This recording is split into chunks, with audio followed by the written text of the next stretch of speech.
This is Winnipeg Sports Talk Daily with Andrew Hustler Paterson and Michal Remis.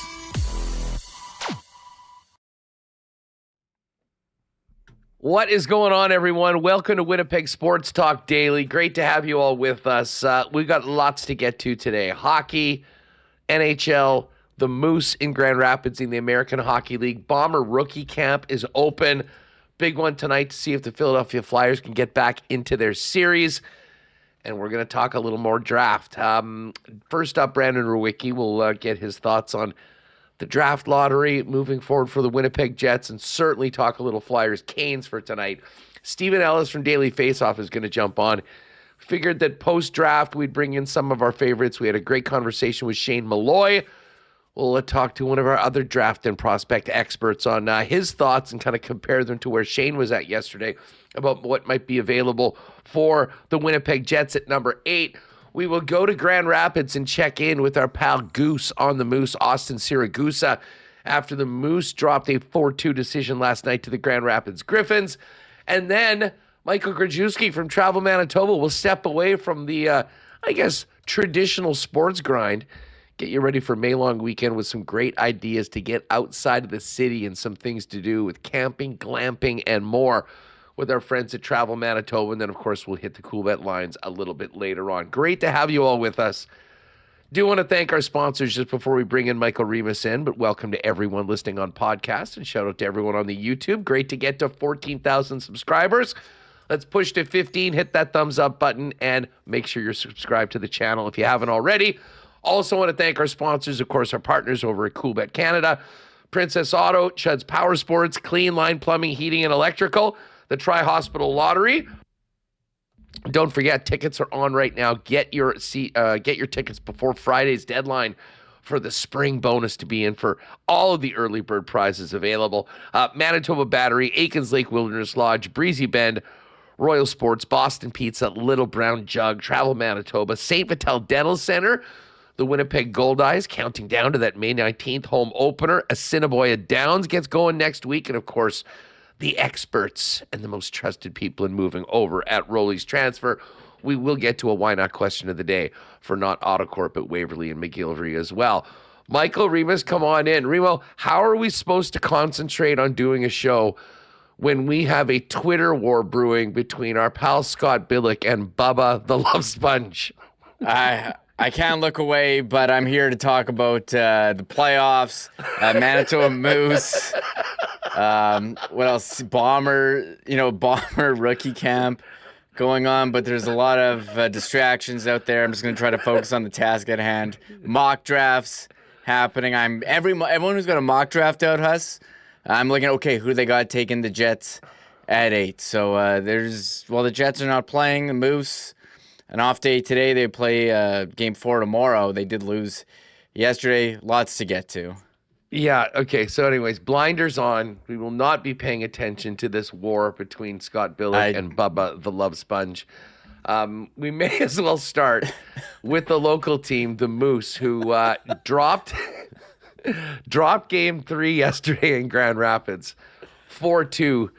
To the Griffins. Listen, we knew that this was going to be a big challenge, and now their backs are against the wall, much like they were against Milwaukee. Unfortunately, both these games will be on the road, and unfortunately, both these games will be against the juggernaut of the Western Conference throughout the year in the Grand Rapids Griffins. We'll talk to Goose a little bit more about the game and just see how the team's feeling heading into Game 4. They did get down 3-0, but were able to get a late goal in the end of the second period. Another one kind of deep into the third that made it a close game. but I believe it was an empty netter that ended up icing it for Grand Rapids. And Grand Rapids wins 4-2.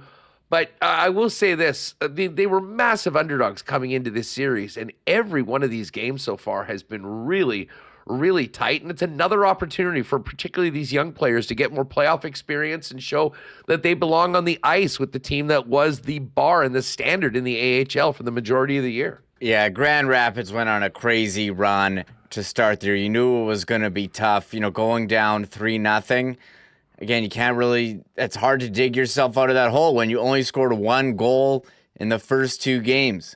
The good news for the Moose is they're able to double their goal total from the first 2 games in Game 3 by scoring 2, but that's not enough. Unfortunate. So back against the wall here. Game 3 tomorrow, Game 4 tomorrow. Season on the line. Looking forward to hearing more from Austin Siragusa about the View in Grand Rapids.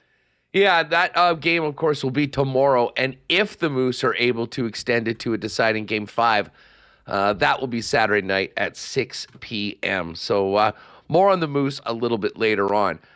We'll get to Bomber rookie camp in a minute, Reem, but last night, pretty fun game between the Buffalo Sabres and the Montreal Canadiens. And I have to admit, the second period, Buffalo's rolling. All I could think about was John Cooper. And I was almost hoping for his own sanity that he wasn't watching that game last night. Because what must John Cooper have been thinking when Jakub Dobeš had let in 4 goals on 9 shots from the Buffalo Sabres after what happened in Game 7, and frankly, throughout that 7-game series with the Lightning and the Canadiens. Yeah, kind of a weird game. It was Montreal had 28 shots and the Sabres with 16, but fortunately for the Sabres, 4 of those went in, and it was kind of reminded me of Hellebuck, one of his first games back. I remember sitting there watching, being like, where was this in the gold medal game? Hellebuck, as he's letting goals in for the Jets. So there's definitely some conflicting feelings while watching him stone Team Canada, but I do think a lot of people were thinking about Tampa Bay and, what great season they had, and to have this Game 7 where your opponent has 9 shots on goal and you lose and you can't beat Yaga, it's crazy. So I don't know if the clock's striking midnight here for Montreal. I mean, it was only Game 1. They lost 4-2. We'll have to see. It's kind of funny. We have Game 3 in the other series, and this series just had Game 1. But I'm gonna reserve judgment. The first game in a new series I think is tough, but Buffalo, I do think they're certainly legit and capable of giving, if Carolina wins, a run here in the conference final. Hey, what's up? Liz is in the chat. Liz, how you doing? I think she's out east getting ready. I'm sure the vibe around Montreal is insane heading into the return of this series to it. And by the way, it was Snuka 2002 asking Pastrava in goal. What happened to Kosa? Hand up. I was shocked that we didn't see Kosa at either of these games on the weekend. But as Liz mentioned in chat, Pastrava has been unbelievable in the second half of the season. I think he had a .937 save percentage, and they feel like he's the guy moving forward. The Grand Rapids situation at goal is so interesting in that they have, outside of Pastrava, who's been brilliant, and that's the guy that they're going with right now, 2 of the top goaltending prospects in all of hockey in former first-rounder Sebastian Kosa, and then U.S. goaltending star Trey Augustine. And that's given a lot of talk to a potential deal of Kosa in the offseason. Been seeing, at some boards and some people that, are sort of tied into Detroit, the expectations that one of those guys will be moved. And based on what's happening right now in Grand Rapids during these playoffs, I think it is most likely could very well be Sebastian Kosa. And Edmonton always gets mentioned when you you talk about goaltending and offseason changes. It will be very interesting to see whether that's a deal that Edmonton can put together. And I do wonder what the cost would be for an unproven but highly touted goaltending prospect that was picked in the first round. So that's something that we'll talk about. Maybe we'll get into that in a little bit on the goaltending prospects and guys ready to make that step when Stephen Ellis joins us a little bit later on. But Remo, as far as Buffalo Montreal goes, and actually, let's do a quick poll here. Why not question of the day for not Autocorp at Waverly and McGillivray? I'm interested in knowing who everyone is cheering for in this series. There'll be a lot of people that really like the Montreal Canadiens, and they're all in on the Habs no matter what. There will be others that will be, hey, there's one Canadian team left. I'm rolling with the Habs. And then I think there's others that really have a soft spot for the Buffalo Sabres, what they've been through for the last 14 years, not being in the playoffs, the energy of the fan base. Certainly talking about Canadian things, the way the Buffalo Sabres fans stepped up when the Canadian anthem stepped out and did that. I think that would be the one U.S. team that I think a lot of Canadians have a soft spot for. So let us know in the chat who you are cheering for in this one. I have to admit, I am going for Buffalo, and I did say I was going to be pulling for the Canadian teams to win it. If Montreal wins, I'll absolutely hope that they'll get the Stanley Cup. But this story about the Sabres this year, from when we saw them twice in a week at the beginning of December, it was December 1st and December 5th. I mean, the game in Buffalo arguably was certainly a top 5, maybe top 3 dud of the year from the Winnipeg Jets. And then they played that Friday back here in Winnipeg. The Jets won that game. I thought the Sabres were awful. That was the start of that road trip that began with the 3 straight losses and ended up with Kevin Adams getting fired just as they started their 10-game winning streak that totally turned around their season. But watching last night, Remo, obviously former Ice players Peyton Krebs and Zach Benson have their fingerprints all over this. And I have to say, when we talk about what the Jets are missing, there is something about that line led by Ryan McLeod, but Josh Doan and Zach Benson seem to be born for playoff hockey. And they were the stars early on in spotting the Buffalo Sabres to that 2-0 lead that ended up being pretty impactful in the game so far. And we talk a lot about needing size and all that. Neither of those guys particularly big, especially Benson. And, I mean, their fingerprints are all over these games right now. Everyone wants to kill Benson, and not only is he getting under the skin of his opponents, he's doing damage on the scoreboard as well. One thing about Buffalo that I really like, as you mentioned, they do have that top line with Tage Thompson and Alex Tuck and Krebs, but it's really been pretty balanced scoring.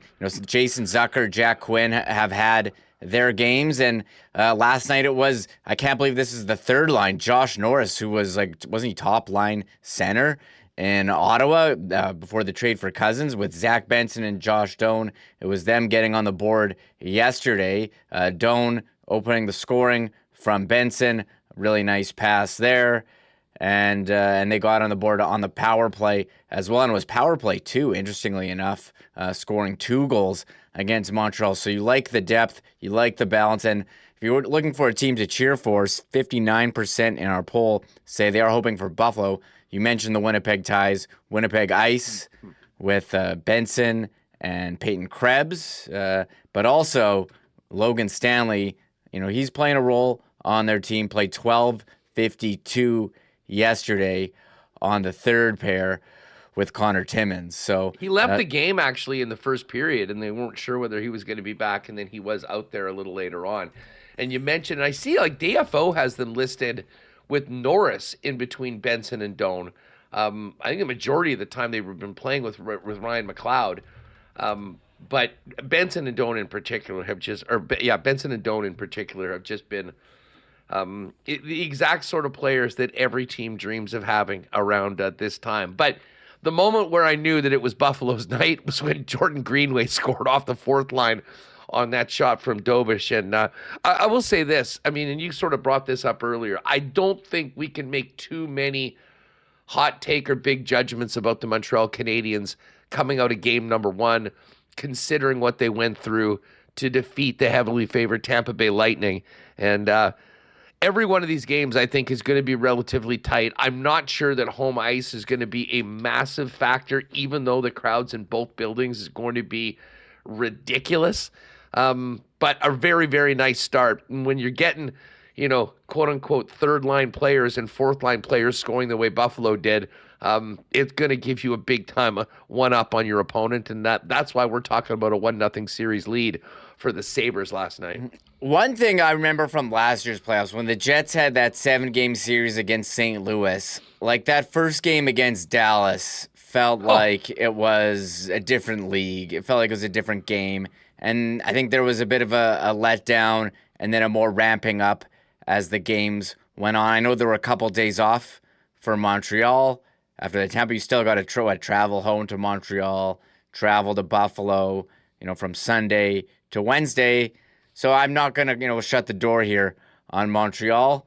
But I think the way they got dominated there and Jober stood on his head, certainly a bit concerning. But it's game one. I'm curious to see how they respond for game two.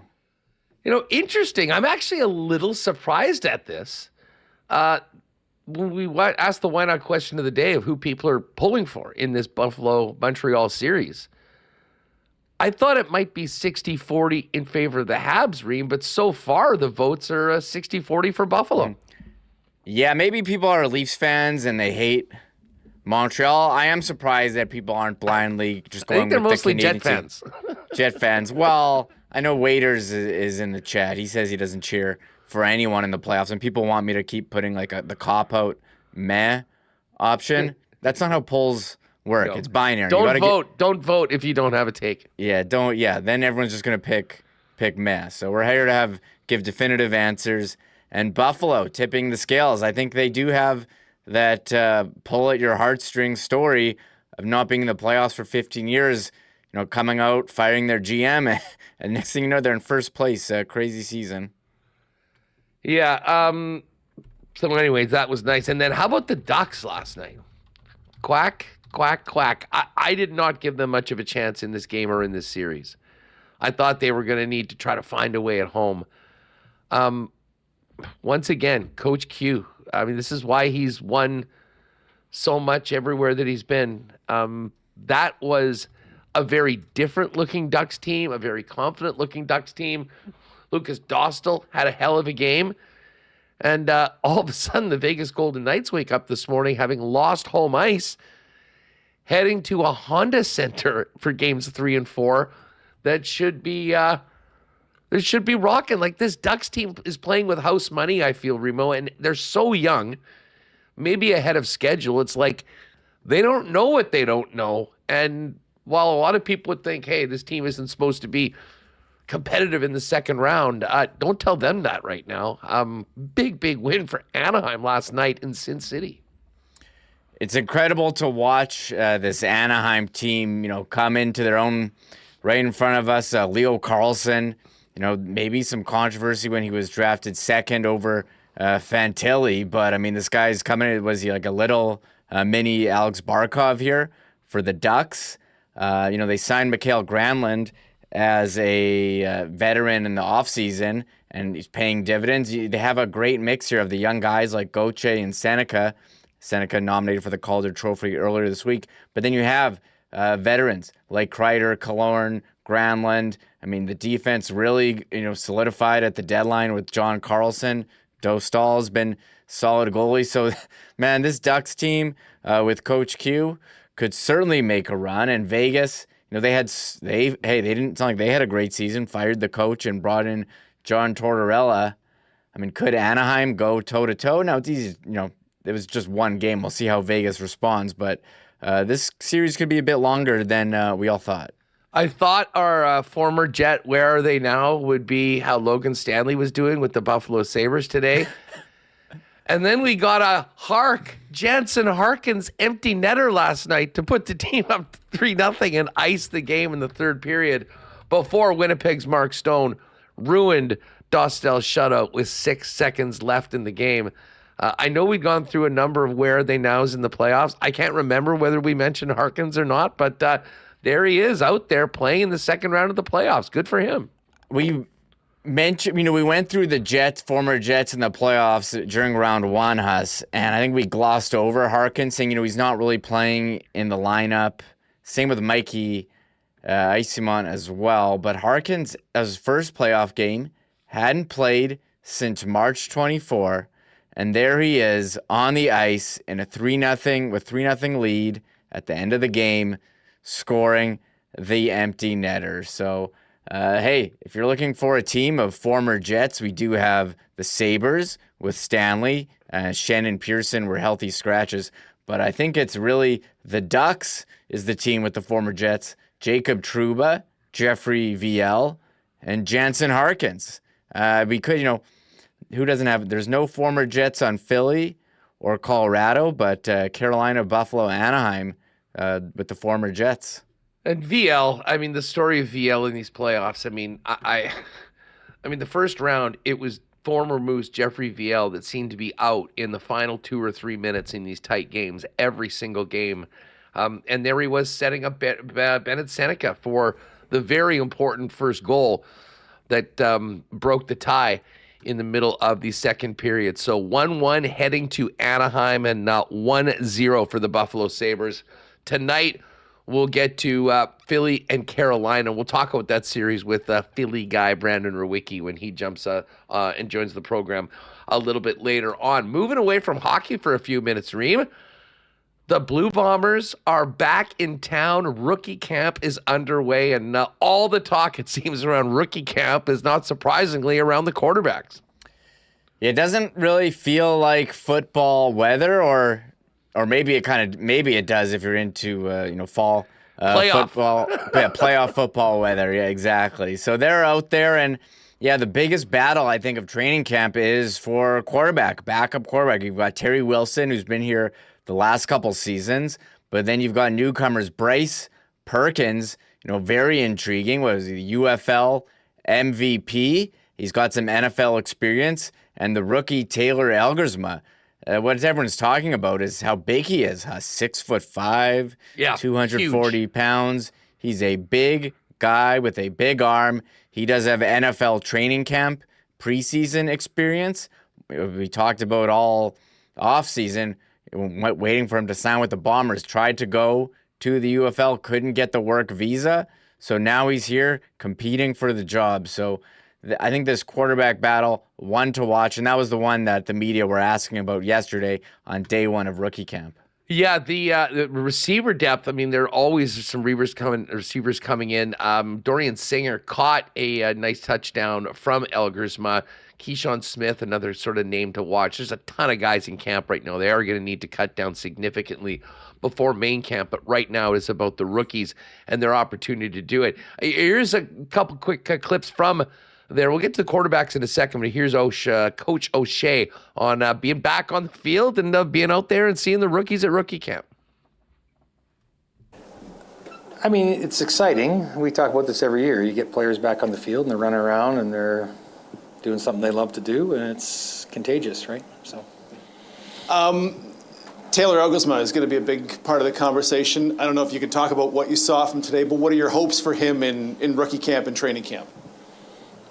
yeah, I mean, you hope for all these guys. The hope is that they make the most of the reps they get, right? We got a pretty full room, and he's the last guy to sign, and Tommy's done a good job of laying it all out. All the reps are accounted for, and if we can steal a few extras here and there to give the entire room more opportunity, we will. But for all these guys, you just want them to hit their potential, in camp.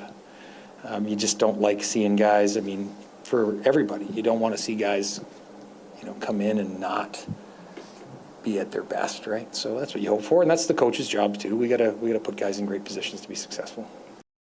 All right, the first of many Mike O'Shea appearances on WST today. Rookie camp underway. Let's hear from Elgersma. Put the jersey on for the first time officially and participate in day one of rookie camp. Here's day one as a Bomber from Taylor Elgersma.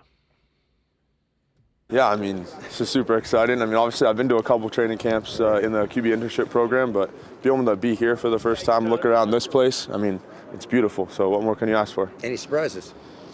I mean, not really surprises. No, I think like obviously getting to know all the guys and getting to spend some time with them. I think we all click really well. We got a great room, and so super excited about getting to work with all those guys. And it's been great so far. You come in with any doubts, wondering about your arm strength or your decision making, and you need to now validate that at the pro level, or how do you feel? No, I feel confident with my ability to throw the football, my ability to read the defense. I think I've shown that, and so it's all about getting better day by day, and what can I do tomorrow to be better than I am right now.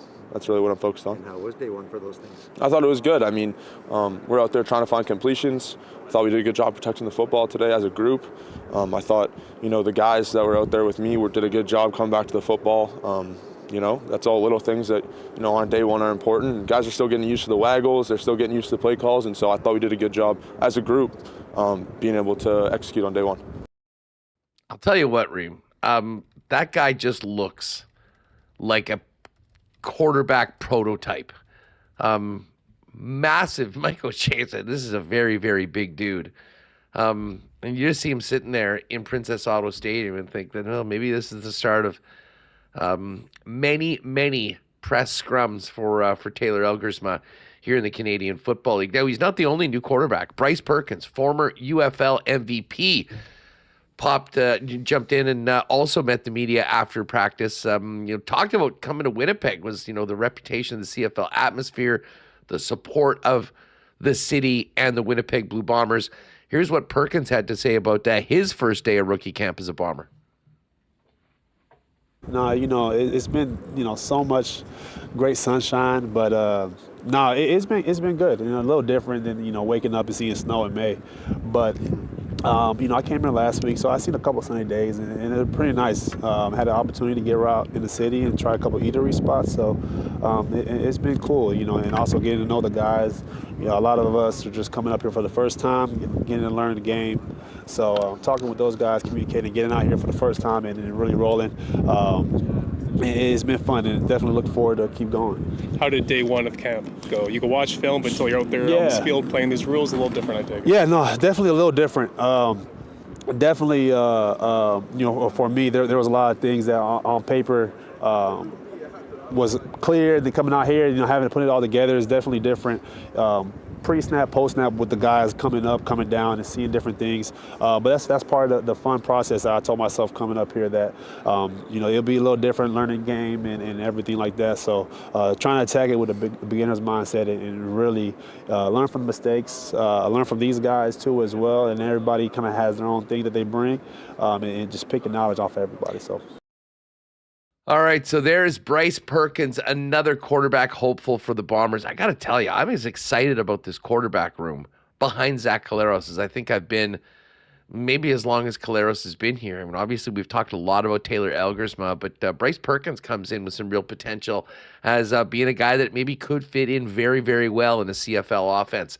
One guy that knows a thing or two about quarterbacks and will certainly be spending a lot of time with the two guys we just heard from is QB1 Zach Collaros. Here's one more clip from Bomber Rookie Camp. Collaros on what he saw from the new guys in the QB room. It's good. I mean, some of the guys aren't that young. We talked about it this morning. Like, not everybody's a rookie. It's the first year in the CFL kind of thing, right? It's good. It's different. I always like having a buddy around, but I'll have to pop down to Darren's office more often or something. But it's good. How does a young guy separate himself from the pack, do you think? I think you just got to be consistent with your approach to everything that you do, whether it's the way that you study, the way that you are in the meeting rooms, the way that you execute out here, taking advantage of each and every rep, and then you just keep stacking days and doing what you can with the opportunities that are thrown your way, right? And then go out there and if you get the opportunity in a game, let it hang and go. All right, there is Zach Collaros. Rookie camp continues, and coming up this weekend, the big show, Blue Bomber training camp. There'll be a number of cuts made before main camp begins on the weekend, and here we go on another season of Winnipeg Blue Bomber football. Can't wait to see you all at Princess Auto Stadium for the preseason, and then the home opener on June 11th. All right, Brandon Rewucki is going to join us in just a couple of minutes. Folks, get your tickets now for the Tri-Hospital Dream Lottery, because you do not want to miss the opportunity to get in for the spring bonus. Now, everyone that buys a ticket for the Tri-Hospital Dream Lottery will be supporting the Health Sciences Center, the St. Boniface Hospital, and the HSC Children's Hospital, and be eligible to win the biggest grand prize ever, one of 5 $1.7 million dream home packages, or a cash prize of $1.35 million tax-free. But with our spring bonus deadline of Friday coming up, now's the time to make sure you get in early with your chances to win even more. The spring bonus, which is deadline of midnight on Friday, will give away one winner of a Subaru Crosstrek Hybrid and a paddleboards package valued at $48,000, or a Toyota Corolla Cross Hybrid plus a kayaks package valued at $47,000.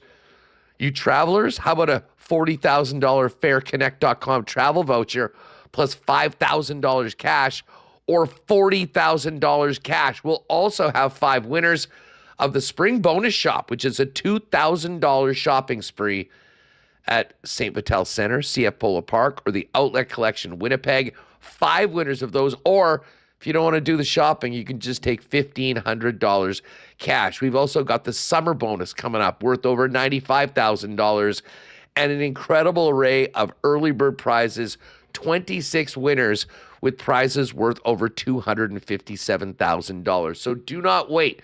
The first deadline for the spring bonus is Friday at midnight. You're going to want to go right now to tryhospitaldream.com, get your tickets, and cross your fingers that you could be Manitoba's next millionaire with the Tri-Hospital Dream Lottery. Again, tryhospitaldream.com. You could also get your tickets at your local Red River Co-op location or London Drugs. Our friends at Clean Line are ready for spring and summer. And listen, you do not want to be in the situation where you're going to have to be looking around for emergency services, but just know that much like Adam Lowry's always had the back of his Jet teammates, Clean Line has the back of you 24/7, 365 with emergency services. So remember the number, 204-500-2001. Clean Line's Winnipeg's most trusted plumbers with over 40 years of fast responses, lasting results, and 24/7 emergency services across all of Winnipeg. They're the residential and commercial plumbing experts with plumbing, heating, and electrical services. Find out more online at cleanline.ca.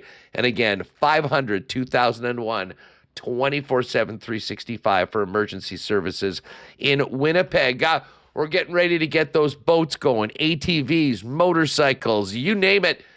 It probably needs a battery to power your fun, and Manitoba Battery is ready for you as your local option with the best prices in town and the best customer service. It is a no-brainer to drive right past the big box stores and shop local and get the best deals in town, beating the pants off the Costcos of the world.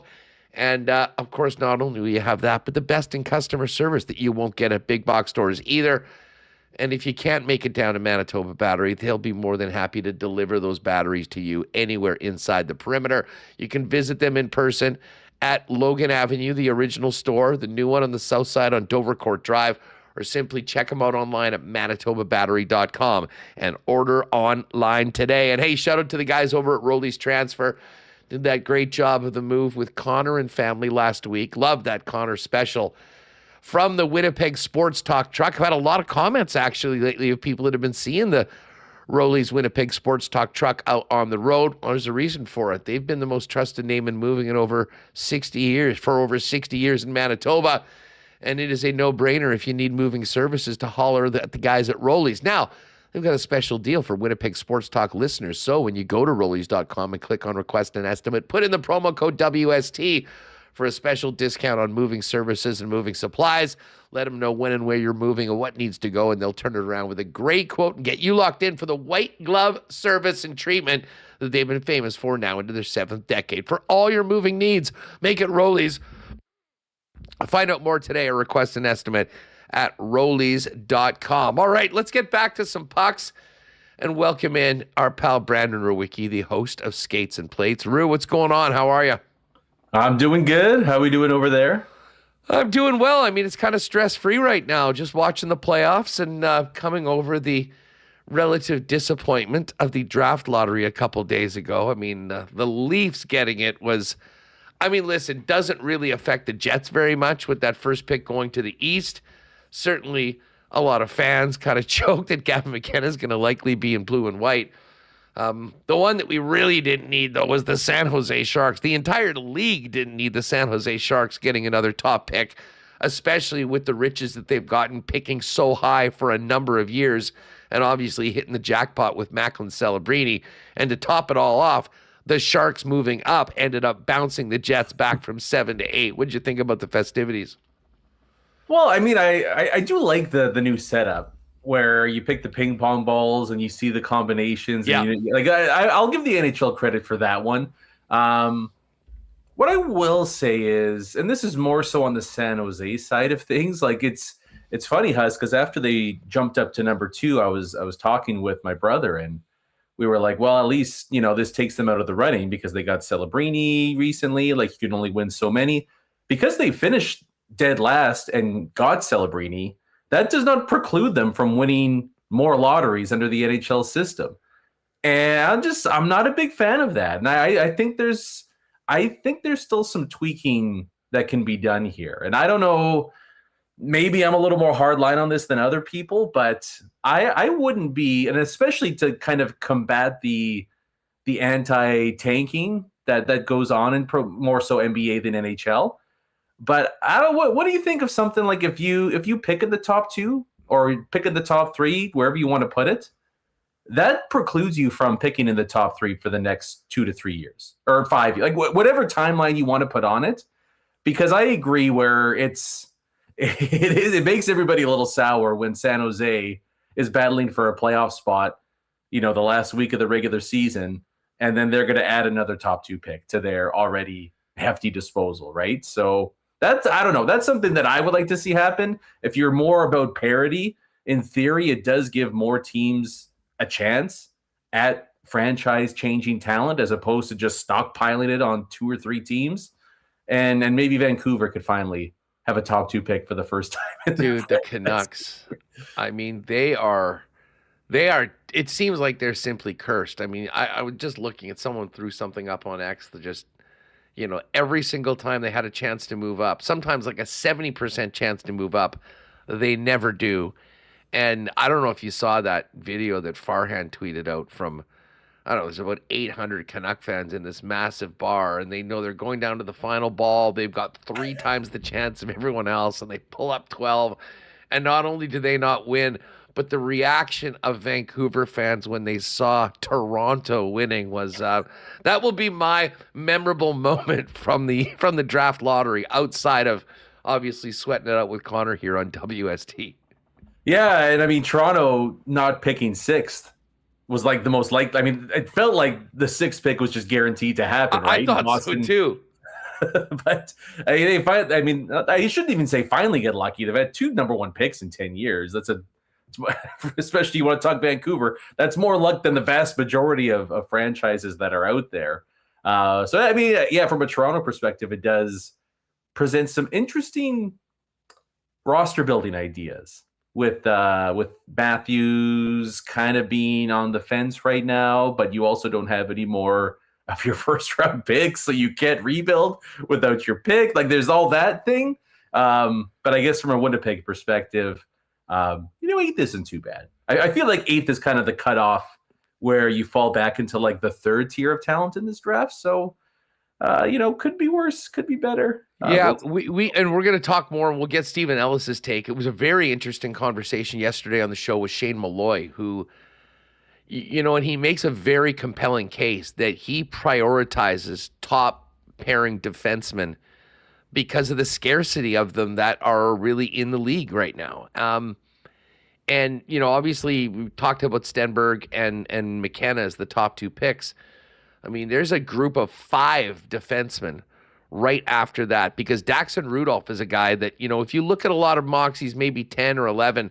Malloy has him up at 5 overall in the draft. And then you look, he's almost 6'3". He's tough, more than a point-a-game player, sort of does it all.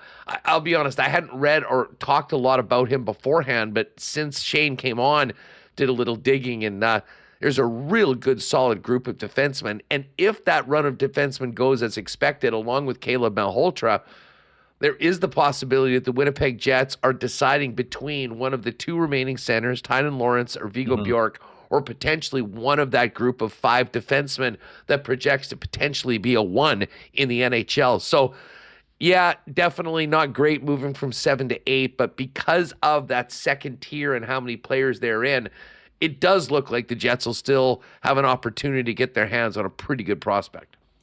If they make the pick. But yes, no, I agree. I mean, if they make the pick, yeah. Yes. And it kind of reminds me a little bit of I think it was the Trouba draft, where there was like 7 or 8 defensemen in the first 15. Like, it was a really heavy defensive draft, and the forwards were kind of maybe not as high end as what we see this year, but could it not be that it's not even like, which guy do you take, but you might just end up picking a good guy because everybody picks a good defenseman. Right? It's funny that you mentioned the Trouba draft. I remember minus Griffin Reinhart. I believe that was the one in Pittsburgh, because we were there for it, and Pittsburgh made that trade with, I believe it was New Jersey, Carolina.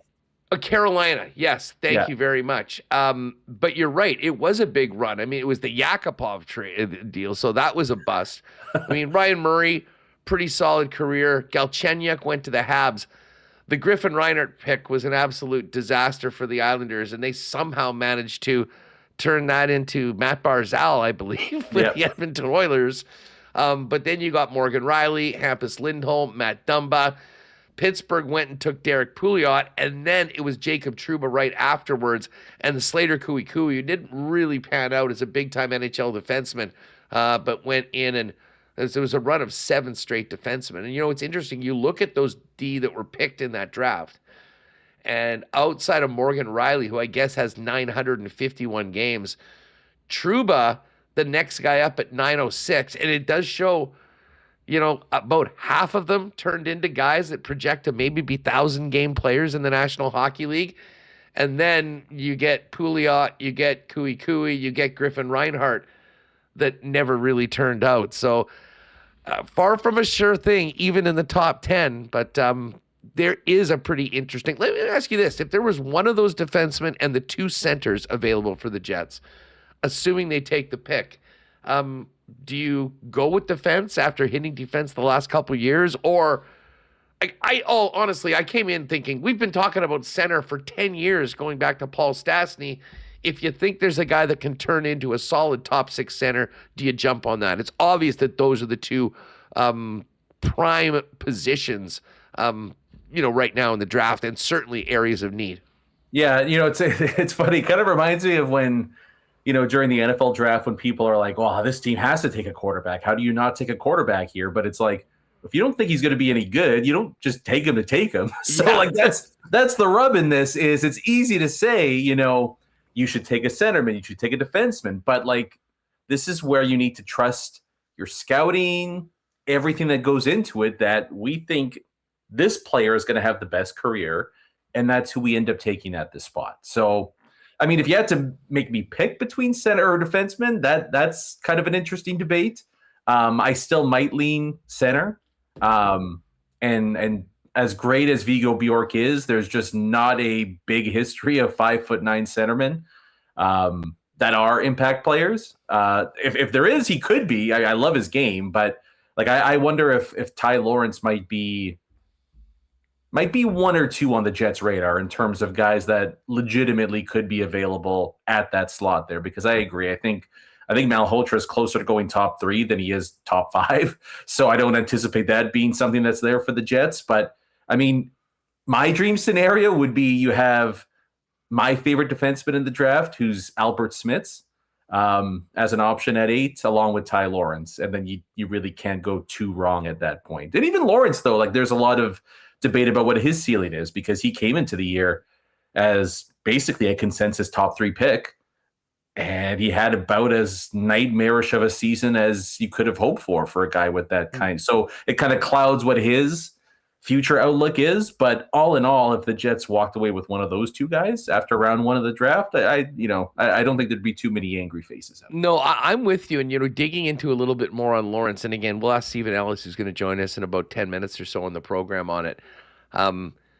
He started off and actually I think had like a high ankle sprain or something like early on in the season, which cost him some playing time, and then made the move to the NCAA mid-season and joined BU. Now, he played 18 games, had 2 goals, I think 7 assists or 7 points, but playing as a 17-year-old in the NCAA, I mean, Celebrini did that and starred, and obviously he was there for the entire season. But I hesitate to put too much into the first 18 games coming in mid-season to a young man moving into an NCAA program when he hasn't even turned 18 years old yet. And listen, I think there is the possibility that because he missed some time, it was a little bit of a circuitous route to where he ended up at the end of the season as opposed to the years some other guys had. The Jets might be the beneficiary of a guy that was thought to be a top 3 pick falling to them at 8. And listen, that's exactly what you want to have. I mean, a guy that can come in and project to, be a top 6 center, and that certainly was the book on him coming into this year. Yeah, it's just difficult. It's much more difficult to get a sense of what he's going to be, and not that I would have advised against it, but I mean, everybody from the outside, what's going to happen when you jump higher up the pecking order mid-season. Like it was never going to be, I go to NCAA, which is the best it's ever been, and light it up. Like there was going to be a level of struggle there. And I mean, you could argue he actually acquitted himself about as well as he could have, but the fact remains he dropped, right? Like I think he was 3 to start the year. He's probably closer to 10, 11 in terms of prospect rankings right now. The tricky part with this too is, Huss, the Jets are in the position right now in the draft where like you can say we want this guy, we want that guy. You're only able to pick who's left by that point. So that's also the tricky part in this. Like, I bet you there's going to be a half dozen teams that have Carson Carrolls as their number 1 defenseman, Chase Reed as their number 1 defenseman, Jackson Rudolph, Albert Smits, Keaton Vierhoff. And they're all going to be ranked differently amongst all these teams. And so it's difficult to be like, this is what the Jets should do, because they're really at the mercy of New York, Calgary, Seattle. Seattle might trade the pick. Who do they trade the pick to? What do they like? It's kind of tough to really get a read on it. But I would agree with the overall philosophy of contending teams build on the back end, down the middle. There should be a pretty high end option available for them, and so that's the main thing to focus on there. And I would, you mentioned defensemen the past couple of drafts. I don't think it will, and I don't think it should preclude them from potentially taking another defenseman here. It's just simply best player available for a prospect pool that needs an injection of high-end talent. Yeah, there's no doubt about it. And just based on picking at 8, I mean, if Stenberg and McKenna are gone, if Caleb Malhotra goes early, which everyone expects him to do, there's 3, and you just rattle off those 5 defensemen. Only 4 can possibly go for Winnipeg. So one of those defensemen will be available, and potentially 2 if either of the centers go before Winnipeg. Yeah. So we'll get to that coming up with Stephen Ellis in just a few minutes. How are you feeling about Philly heading into tonight? This kind of feels like if we're going to have a series, they have to win tonight. They certainly looked a lot more competitive in game 2 than they did in game 1. Yeah, that was the game they needed. I think you're just not going to beat Carolina. This team isn't going to beat Carolina 4 out of 5 times here. So, and I mean, they're just so beat up right now. Tippett's still out. Now Noah Cates is out for the series. Christian Dvorak basically looks like a zombie out there. He's got padded like a mummy, or he's got patches, Band-Aids, stitches everywhere. I would just like them to win to at least make game 4 a little bit exciting, but I think we all know where the next couple of games goes, Huss. I'll be looking for more competitive series in the other 3. And I know it didn't go well for Minnesota and Colorado. I don't think that series is necessarily done just yet either. So, I think we might get a competitive 3 other playoff series. I don't know, regardless of the outcome tonight, if we're going to see a Game 6 Flyers Hurricanes. As far as the West goes, how about the Ducks? I thought they were going to really be up against it. I mean, it's one thing to do what they did to the Edmonton Oilers. It's a whole nother thing to do a Tortorella coach Vegas Golden Knights team. But this team is sort of young. As I said earlier, it's like they don't know what they don't know. And they went out and played a hell of a game last night, got a strong game from Dostal. Now all of a sudden have tied this thing up and have taken home ice from the Knights, heading back home. Yeah, there's no reason they can't take this. I mean, I think it's also fair to say at this point they were facing an injured and flawed Oilers team and an old and flawed Golden Knights team. You know, I think all of us kind of it's almost like the Golden Knights kind of remind me of the Spurs a few years ago, where it's like they're the Spurs, they're playoff tested, they'll figure it out. But then you just get old, and like it doesn't matter. You can have all the experience in the world, and you have a Ducks team that can move up and down the ice, and a head coach that has been to his fair share. Like his experience kind of negates their inexperience on the ice to a degree. So I really don't see any reason why the Ducks can make that run to the conference final. I think they're heavily overmatched, whether it's Colorado or Minnesota that they would end up facing there. But it's kind of, I don't know, it might be a changing of the guard moment where you have 2 old, flawed teams in the Oilers and Golden Knights, don't have a lot of assets to work with. Like maybe they are just what they are at this point. And we'll see the Battle of California start to rise up once again. Anaheim right now, and San Jose's probably not too far behind at this point. It ain't going to be the Kings, I'll tell you that for the next little while. Hey, quickly on the way out, Norris finalists announced today. Werenski, Makar, Rasmus Dahlin, no Evan Bouchard. Did they get it right? I thought you said Rasmus Ristolainen there for a second. And but yeah, no. I would say, I mean, I think so. I don't know. I just have a hard time with Evan Bouchard. I think a lot of people do. I don't think there's some people that I think go way overboard with the Bouchard hate. He is a tremendous defenseman. It's just the gaffes are so mind blowing. Like it's difficult to take that out and view it like from a level playing field. I do think it's ultimately a moot point though, because Zach Rewucki is the clear winner. Like I think Cale Makar is the best defenseman in hockey, but Zach Rewucki had by far the best season this year. So I'm not really going to argue too much about who gets third, who gets fourth. I wonder where Morrissey's going to end up in terms of where he finishes. Probably going to be closer to 5 than he is to 10. But I don't really have too much issue with the 3 that were nominated here. Rue, great stuff. We're going to talk a little more draft coming up, including the very interesting decision that San Jose has to make with that number 2 pick. Stephen Ellis coming up in just a minute. Thanks for doing this, pal. We'll catch up soon. No problem. Have a great weekend, guys. We'll talk soon. All right, there's Brandon Rewucki. Stephen Ellis coming up in just a minute. Want to thank our friends at Princess Auto. Man, it was great to see Princess Auto Stadium in those clips with the Bomber rookies out. Not too long before we'll be filling the stands again for a Bomber season at Princess Auto Stadium. Of course, Princess Auto, proud sponsor of the Bombers, and the place where you'll find the best deals on the most unique assortment of tools and equipment around. Everything you need to complete the projects on your list or start something new is waiting for you over at Princess Auto. So pop by and see them on Panet Road, Portage Avenue West, out in Brandon. And of course, you can always shop online or maybe get those ideas flowing with a trip to princessauto.com. Our friends at Chud's Power Sports are ready for summer. We were talking Manitoba Battery with all those things you need to get batteries for right now as you fire up it for summer.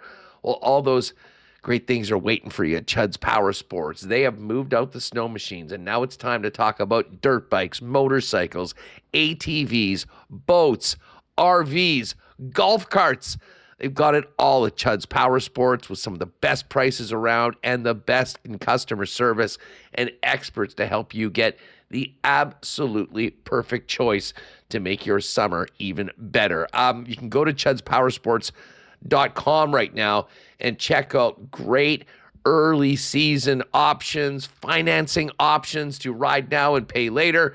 And of course, tons of great quality used power sports options as well for you if you're looking to load up for the summer. So go to chudspowersports.com and get shopping and make the trip up Highway 8 to the corner of 231. See our pal, the Derminator, and the great people at Chud's Power Sports, Manitoba's power sports superstore for over 80 years.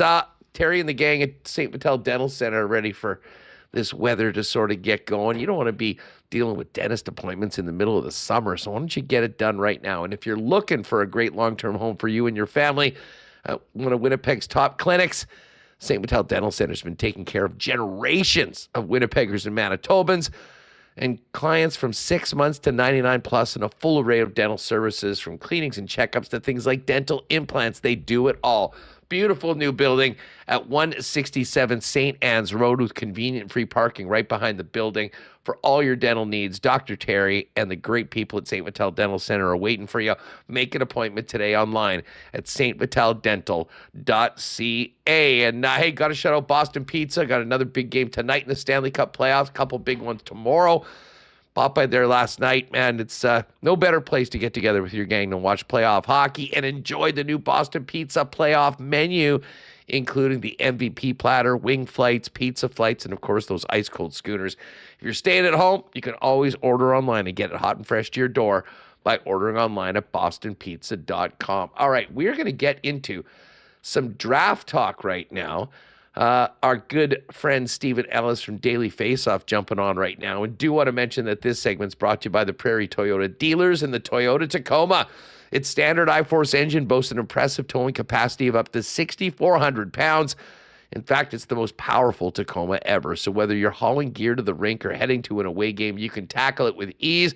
And when it's time to load up, the available power liftgate makes loading your gear in and out a cinch. Experience power, capability, and convenience with the Toyota Tacoma. Visit shoptoyota.ca or your local Prairie Toyota dealer during Red Tag Days from March through May. Stephen Ellis, come on down. Great to welcome in the draft expert from Daily Faceoff back to the show. How's things, buddy? What's going on? I'm good. I just actually edited a story about Sasha Boumedienne trying to be part of that World Championship team for Sweden. So that'd be a fun event to watch, at least. Yeah, no doubt. Well, listen, you've obviously immediately perked up the ears of Jet fans in the chat. Tell us a little bit. I mean, we're focusing on this year's draft, but tell us a little bit about the season going into the transfer portal and I guess going to Ohio State. Where's last year's Jets first rounder right now as we get into the offseason?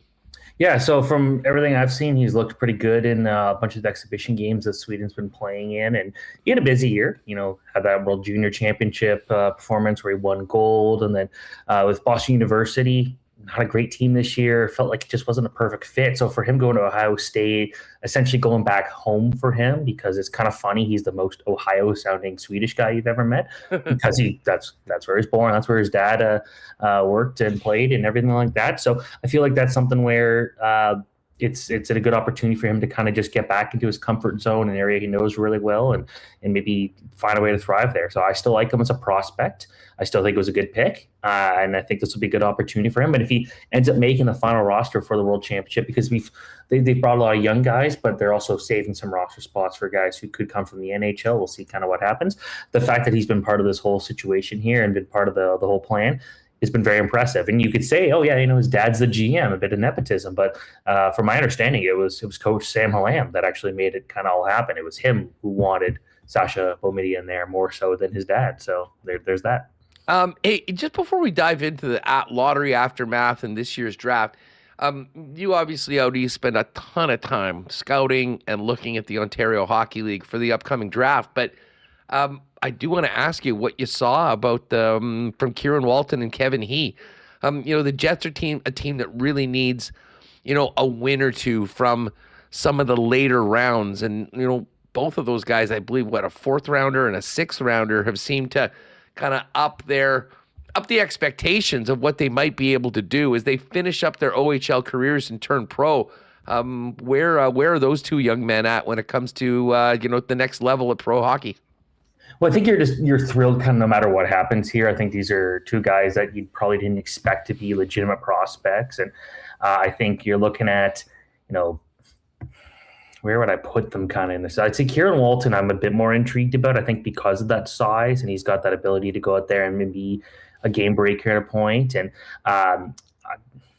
I talked to some scouts who are not 100% convinced that he's going to be anything more than just a big guy at the NHL level. We'll see. And then you got Kevin He. He's extremely fast. That's been kind of his driving point. I think he's going to be a good player. Talking to some scouts, I don't know if anyone thinks that he's got like I shouldn't say the hockey sense, but the offensive abilities to be a full-time NHL player, but maybe he's an energy guy. Maybe he's a penalty killer. Maybe they both play on the fourth line and they terrorize people there. But regardless of what happens, I think they've both proven themselves that they are legit prospects.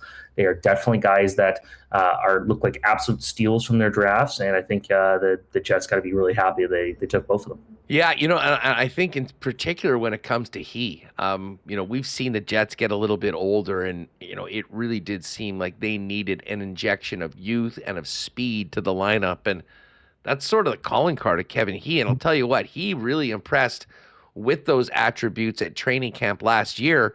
Right now they're with the Moose, and not getting into the lineup is just new guys that the team plays at the Grand Rapids Griffins in the playoffs. But pretty intriguing young men that, certainly people will be paying close attention to when we get to rookie camp and training camp coming up this year. Hey, just while we're talking about the Moose Grand Rapids series, what do you make of Sebastian Cossa not starting any of these games in the series right now? Is the writing sort of on the wall that he's going to be on the move as Detroit has an embarrassment of riches of top goaltending prospects? Yeah, very interesting. I think when you look at Cossa, the season he had, and he got called up to the NHL and just some outstanding numbers. But I think you look at some of those games he kind of played at the end of the regular season, and he wasn't very good. He really struggled in his last two starts, and that probably really hurt him because looking at what this team has, where you've got Trey Augustine essentially as your third goalie, like that's a guy who projects to be a number one goalie. That's pretty awesome. But then you go look at Michael Pastava, who's been outstanding this year, his first year in pro hockey. He's been great. Carter Gylander was like undefeated, I'm pretty sure, in regulation. Like, this is a team that has so many good young goalies. They even had Dustin Tokarski come up for a little bit. Remember him? I think the fact is, Sebastian Cossa, he wasn't as good as Michael Pastava was for most of the season. I think that probably didn't help his case there. So it'll be interesting to see, because it feels like he's kind of outgrown the NHL at this point. I feel like he'd be a starting goalie, a clear starting goalie on most teams in the AHL right now. But given the goaltending depth they have there, it's kind of tough. If he's not the backup goalie in Detroit next year, I think it's time to trade him and see what we can get. They need some other defensive prospects that can use another goal scorer in the system, and the fact they've got so many good goalies to choose from. That's a situation where you're just kind of hoping at least one gets good, but maybe you can also just trade from his strength here and try to make the most of that. Now, the aftermath of the lottery was interesting to see. Angry fans outside of Leaf Nation all around as Toronto moves up to the number one pick. From your perspective, is there much of a decision to make for the Leafs, or do they run to the podium to call Gavin McKenna's name? There will be a question. There'll be many questions and many topics and many headlines wondering if Gavin McKenna is legitimately the number one guy that Toronto would want to pick. And I think you can make an argument that McKenna is not as well-rounded as Ivar Stenberg. And I don't think anyone would disagree with that. I don't think McKenna would disagree with that. But what he is the most skilled guy you're going to find in this draft. You should always bet high on upside, especially when it's a guy that thinks and it has the skill that Gavin McKenna has. Like, you look at what Mitch Marner brought to the team, right? Great playmaker, a great setup guy for Austin Matthews. They traded him, didn't really fill that spot. McKenna can fill a lot of that role again, and they can go out there and he could be that playmaker. He could go out there and make those high-end decisions. The names that scouts really point to as in terms of the type of player, not necessarily one for one, but the type of player he projects to be is somewhere around a Patrick Kane, Nikita Kucherov, always thinking really high-end passes all the time. And I know there was a lot to be made about his first half in college. I will say, watching a lot of Penn State games, I don't blame him for his lack of offense. It felt like there were a lot of plays he was making just wouldn't get finished by anybody. And there wasn't the hockey IQ with the line mates he was playing with to make it work.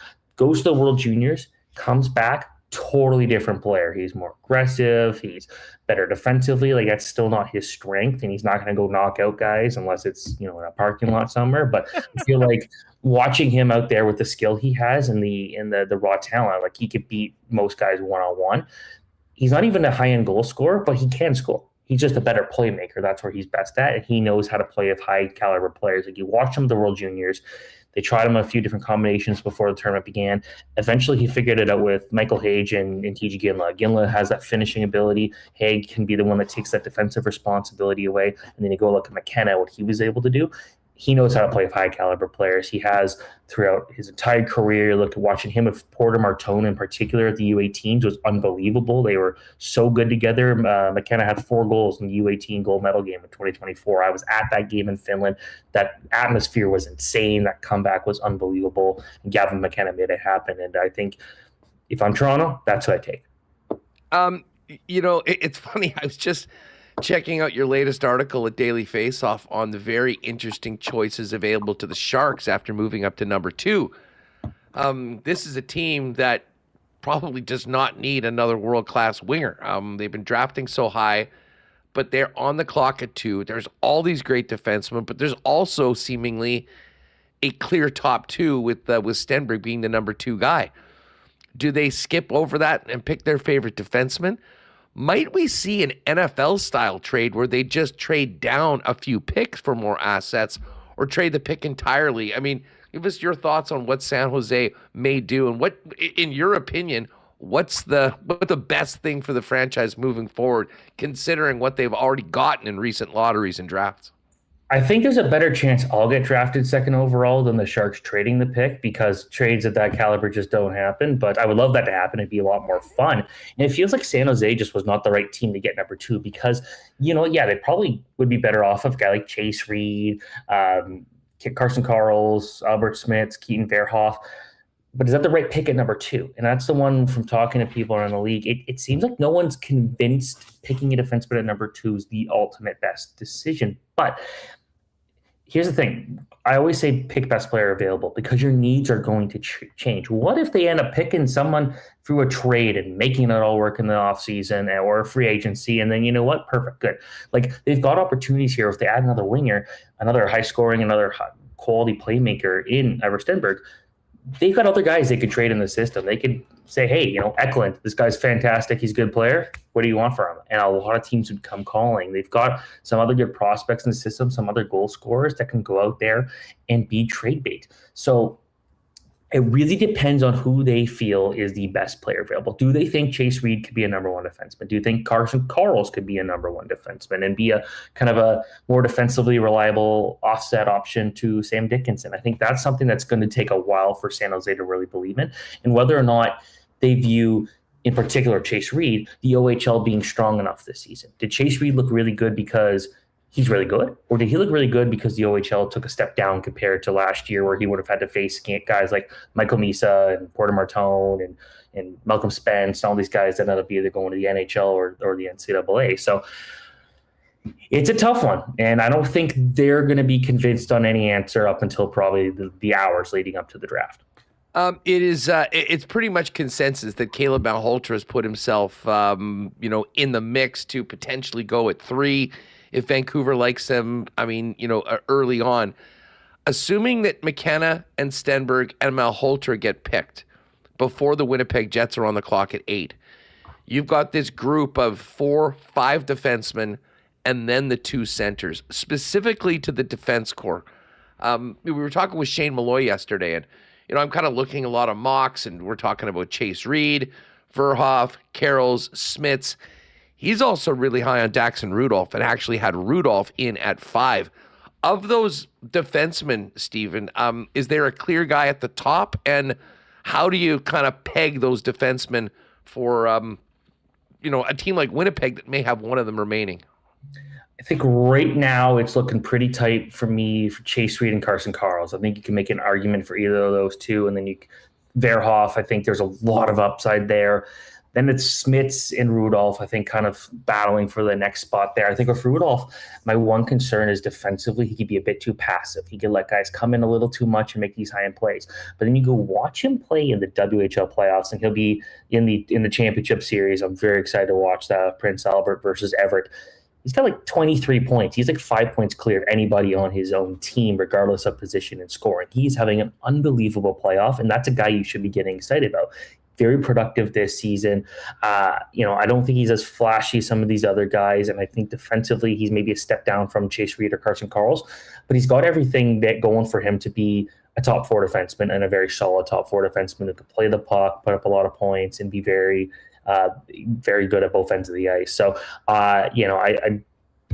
If Rudolph goes as like the second or third defenseman off the board, I'm not surprised. I think it is truly close. It really depends on what you really value the most. Like, I think with Reed, he's more of the all-around guy. Karls, he's the rare left shot guy this year. Usually it's a lot more the right shot guys that are harder to find. But this year that feels like Carson Karls is more of an unusual one. Keaton Verhoff, I think you got that size, mobility. You like that combination with Smits. It's definitely the size and just he will kill you in the defensive zone type situation there. Maybe not as high end offensively. And then you got Rudolph, another one of those guys who could do a little bit of everything. So I think overall you're going to be happy with any of those guys if you can get that with Winnipeg. And if I'm the Jets, I'm taking the defenseman pretty much no matter what. I think unless there's some miracle, all those guys are off the board, which I don't see. I think you're taking one of those guys and saying we don't need a center this time. That's okay. How many of these guys are tough? All of them. That's the thing. Like, yeah. You look at Verhoff, like he's not necessarily going to go knock guys down, but he doesn't lose many of his battles. You look at Reed, he's built very strong. I think he's 6'2", 6'3", and he's just like he's physically strong. Carson Karls comes from a farming background. Oh yeah, we know all about him around here. Dude probably juggles cows in his free time. Like this guy I love Carson Karls. He's awesome. He's going to be a really good player. Albert Smits might be like the toughest of all of them. This guy is just like a human brick. And he's got a fun personality. And he was asked at the World Juniors, like, who his favorite player is. He's like, none. I don't have a favorite player. I'm my own favorite player type thing. It's like, all right. Big Taylor Swift guy from all I heard. So you hear this like tough persona, and he's like, oh yeah, Taylor Swift, my favorite singer. And then Dexter Rudolph, maybe I'd say he's maybe the least tough of all of them, but still a guy he's got size, he's got strength. Like that's the thing. All the guys at the top, we're not talking about like Ryan Lynn is the kind of the small skilled defenseman this year, or Xavier Villeneuve. But there's a lot of bigger defensemen at the top of this class too. Now, assuming that it goes as expected and Malhotra, the 2 wingers go early, and let's just assume that there's a run on the defenseman. As you mentioned, the Jets will have the opportunity for one of those defensemen. This team has a major organizational need to finally figure out that second-line center position. So there will be lots of talk about the 2 centers. Tell us about Tynan Lawrence and Viggo Bjork, in your opinion, and who projects to best of the National Hockey League. I think if I had to pick who projects better, I think it's Tynan Lawrence. He's not as skilled as Bjork, but with Lawrence, you look at his season. Looked really good at the Hlinka Gretzky Cup, then got hurt, missed a big chunk of the season. It took him a while to really kind of get going. Gets to the USHL, puts up good numbers, and then leaves. Goes to the NCAA, a move that Muskegon, his USHL team, actually quite supported. And he was instantly in Boston University's lineup. And it did not click. He was struggling for a big period of time. It didn't feel like he kind of got comfortable in college until like the 15th game of the season, which was right near the end of the year for him. Granted, you're talking about a guy who hadn't played a lot of hockey, all of a sudden getting asked to play a pretty sizable role on a college team that just wasn't playing very well, which was Boston University. I think you give him a full year to go out there and stay in one spot and play a big role. I think he's going to be a very, very good center. I think we're probably talking about a number 2 center. Depends on the team, could be a number 3, but I think the upside there is as a number 2 guy that can go out there and dominate shifts, be physically strong, and take space away. My issue is there was enough low quality efforts, I guess would be the way of putting it. Enough efforts, I just felt underwhelmed watching him this year, where it's like, this, he could do better, he's just not doing it 100%. Let's see what he could do next year when he's got a full year. I think that's where he becomes a good value and a big bounce back candidate. Then there's Viggo Bjork, smaller, doesn't seem to really phase him. He's been looking pretty good at the in pre-WHF World Championship competition, hitting much bigger guys and making it look easy. He plays with a lot of energy. And I think for him, it became clear like about a year or two ago, he wasn't growing anymore and had to figure out how to play a bit tougher. And once he started to really embrace that this year, it feels like it kind of helped his game. And lots of skill, number one center in the Swedish Pro League. That's a very tough thing for him to do. And I think it's just a question of, will his energy and maybe will the physicality matter in the NHL? Will that be good enough? Would he be better off as a winger in the NHL because he's a bit smaller? I think there's some questions there, but I like both of them. I think they've got different skill sets, and both are very valuable in different ways. Now, Steven, I know we'll speak before the draft, hopefully a couple times, but right now we're obviously focusing on this top 8 and the Jets pick, but inevitably there are great picks later on in the first round. There are players that turn into stars in the second and third and fourth even. Right now, do you have a is there one or two guys that are your guys right now that you have a much stronger opinion than maybe some of your counterparts, or maybe just a player or two that maybe was off the radar earlier for you that has really, really juiced up their draft stock? Like it would, if you asked me this like a month ago, I would say Wyatt Cullen 100%. I think Wyatt Cullen was the guy that starting this year, he was projected as a 4th or 5th round pick. He was 5'8" and didn't do a whole lot last year at the NTDP. This year, 6'1", point per game player for most of the season, outstanding U18s, and he's like one of the faster skaters in the league. NHL teams love bloodlines. They love guys that have connections to former NHL players. His dad is Matt Cullen, 3 Stanley Cups, 1,500 games in the NHL. Very good bloodlines there. Wyatt Cullen is easily in the top 10 conversation. If Winnipeg took him at number 8, I'm assuming they'd be leaving a pretty good defenseman off the board, but I would also at the same time understand it. The upside is so high for Wyatt Cullen to be a very effective player. Like, I feel like a guy like him that works so hard and actually plays with a ton of skill. Like, he's got that two-way reliability you would expect out of a center, but he's more of a winger. More of a winger. He is a winger. But then he goes out there and can just dangle basically anybody. And that's something that we didn't really see up until the last couple months, but he grew into that confidence. He was just flying high from great performances at the CHL USA Top Prospects game, and then again at the USA Top Prospects game in the winter. I think watching him go out there and shine, those events really prove that, yeah, this guy means business. We were talking about him as maybe a top 20, top 15 pick. Now it feels like he's like a slam dunk to go in the top 10. One other thing I wanted to ask you, just your perspective on the scarcity. Like right now, these young players are so skilled, but I was asking you earlier, like, who are the tough defensemen? I'm watching the Buffalo Sabres right now, and we can talk about Tage Thompson and Alex Tuch. I mean, little Zach Benson is out there causing havoc every time he's out on the ice. Mm-hmm. Josh Doan, the acquisition of Josh Doan for Buffalo has been one of the most impactful moves that they've made. The scarcity of players that have that level of compete, toughness, whatever you want to call it, is that still the hardest thing to determine of prospects? Who has enough of the ability to play at the NHL, and then who will excel because they have that other level of competitiveness? Yeah, like I think every team's looking at a guy like Brady Martin from last year and be like, yeah, this dude is exactly kind of what you want because he's very tough to play against. He's aggressive, he's fast, and he can kind of do all of that. And I think when you look at someone like Ethan Belchitz this year, he's probably not the world's most skilled player, but he's like 6'7", and I call him the chaos conductor because he's out there to just like make everybody's life miserable. He hits everybody, he hits hard, but he's also got a solid shot. He's very offensive, and I really like his game. Maddox Desjardins is another guy. His dad was drafted twice by the New Jersey Devils. That's just really weird. But he's 6'4", actually pretty skilled, a very smart, toolsy guy, plays with a lot of power, put up some good numbers this year and was very good in particular in the second half of the year. And he also loves his reverse hits. Those are two guys, if you draft, you're happy because you know they're going to be so annoying to play against. and they're going to be smiling and laughing every single time they knock somebody down. So those are the type of guys that I look at and say, they're obviously a little bigger than a guy like Zach Benson, but they've got that energy, and you look at them and saying, yeah, these guys look like they're going to be good for playoff hockey.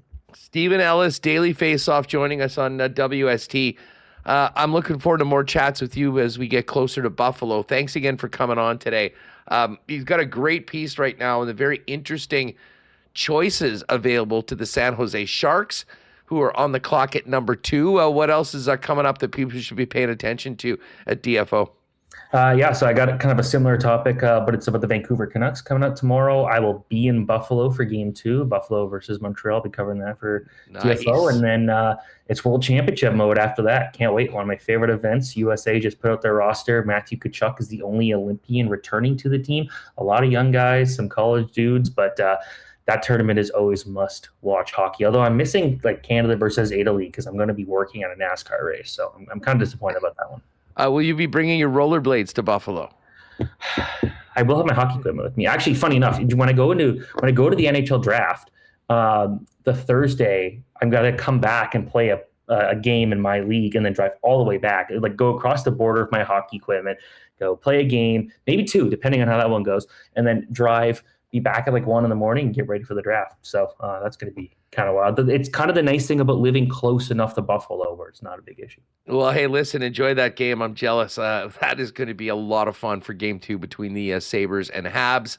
And Stephen, great stuff. Appreciate it. We'll talk to you soon as we get closer to getting back to Buffalo for the draft, where the Jets are picking number 8. Thanks for doing this.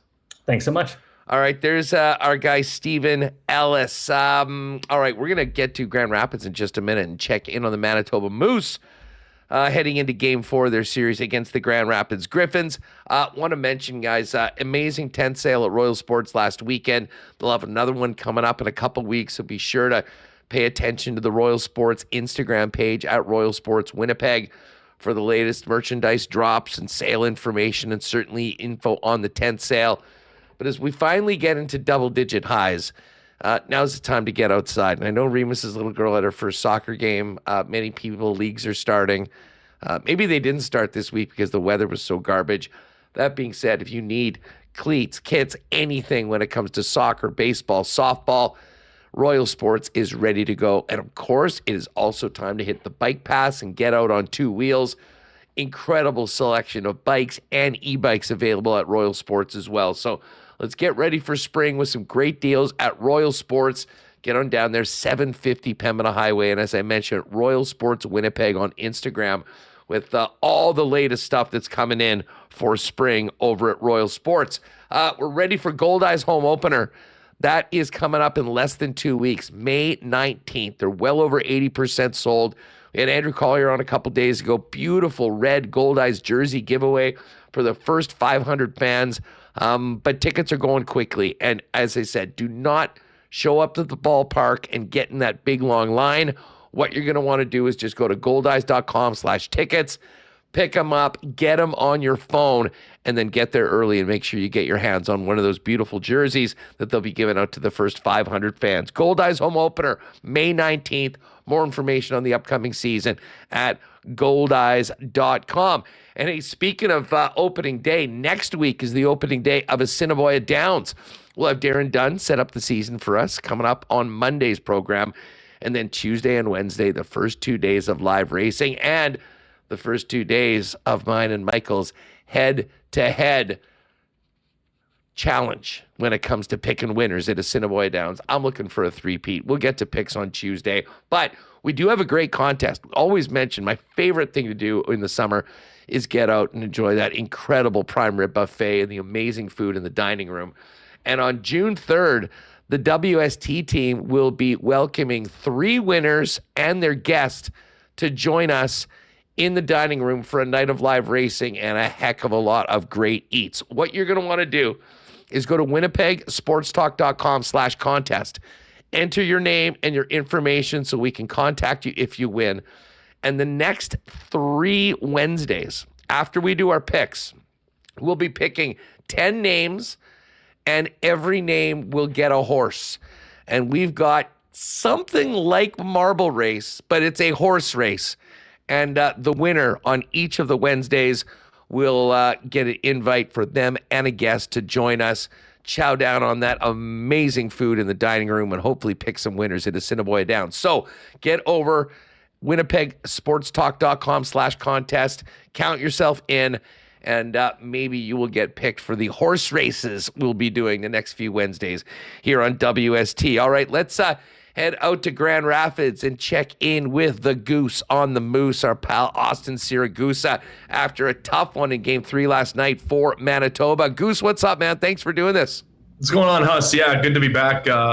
Weather, I didn't realize the weather was so bad over in Winnipeg the last little while, but it's been good here. Yeah, last night's game was a lot of fun, and looking to more fun here on Friday night from Van Andel Arena. You guys got out at a good time. I mean, as they say, we're kind of getting closer, but I was on tilt last night. I mean, it was like 5 degrees, and then, you know, through April, you can kind of, okay, it's not good. When we're now into May, and I'm looking at the normal highs are 18. Like, let's get on with it. But it's not a big deal for the Moose right now because they're on the road and they have their backs against the wall, much like round number 1, where they came back with the 2 consecutive wins to move on to this series. Tell us about last night's game. You know, got down early, battled back to make it tight, but just 1 goal worse before, I believe, an empty netter kind of, iced it late in the game. Yeah, exactly. It was an empty netter late in the game that sort of iced things. But yeah, of course, we knew it was going to be a crazy sort of venue here. Van Andel Arena in Grand Rapids is always rocking, and as they should. I mean, this was one of the best teams in the American Hockey League pretty much the entire year. So, you knew they were going to come out firing. Of course, it's been a couple of weeks since Grand Rapids has played, of course, after earning that bye, not having to play in the first round. But it took a little while to get things going. You could tell maybe there was a little bit of nerves on both ends, of course, with, like I said, Grand Rapids playing for the first time in the playoffs in front of their home crowd. But the Moose did get some chances on, as the game continued to build. Ludwig-Imagn, again, had a stellar start between the pipes. Maybe a couple of those he would have wanted back. But yeah, all in all, the Moose knew this was going to be a test, and like you said, Huss, they've been in this position before. Now it's basically it was a best of 3 series. With a going tied 1-1 back to Grand Rapids, and the Moose have, like I said, been in this situation before after falling to Milwaukee in the first game of the first round. So nothing new, and looks like they're ready for the challenge here tomorrow. Yeah, no, you mentioned Divinchentis, and he has been absolutely lights out since coming in for Thomas Milic in Game 2 of the series. Last night was sort of he had a 1 goals against average, I believe, through the first 4 games that he'd played. Yeah. I guess I'd always been thinking that at some point in this series we would probably see Milic again. But again, when a young guy is playing the way that he is right now, I imagine it'll be a tough decision as to who to tap on the shoulder for the start in the 4th game. Yeah, absolutely. That's something the Moose coaching staff definitely we'll have to have a conversation about. We'll see what happens at pregame skate and when the teams come out, at 6:00 tomorrow. But yeah, I mean, you talk about Dom DiVincentis and just the confidence he's been playing with. We talked a little bit in post-game interviews or practice, what have you, and he was loving it when it was Canada Life Center. All those players live for those atmospheres like we've had in playoff hockey as its own, you know what I mean? In talking to Dylan Anhorn today too, he was saying that the players love playing in these situations. This is playoff hockey. It's the best time of year, you know what I mean? So they're all enjoying it. But yeah, to circle back on Dom, he was having a great time. And even in Grand Rapids, you come in as the road underdog, and there's some excitement playing into that as well. But yeah, he has been playing with a lot of confidence this postseason for sure. Now, it'll be another raucous crowd, maybe even more so with it being being on the weekend and a clinching opportunity. Fill us in on just how the team is feeling today on this off day, knowing that, they have been right in every one of these games against a team that, let's face it, was a big-time favorite based on an absolutely incredible regular season. Yeah, absolutely. And I think the confidence is absolutely still there with this team, without a doubt. Mason Shaw said yesterday, we've been in this position before, and this is a tight-knit team. They do everything together on the road back home. And, they've had all these experiences throughout the regular season, throughout the postseason, like we said, that those insane games at Canada Life Center where their building was packed and the fans were roaring. they can lean on those experiences going forward. So no one's, hanging their heads or saying, oh, shuck, we should have, done this or that to, flip the script in game 3.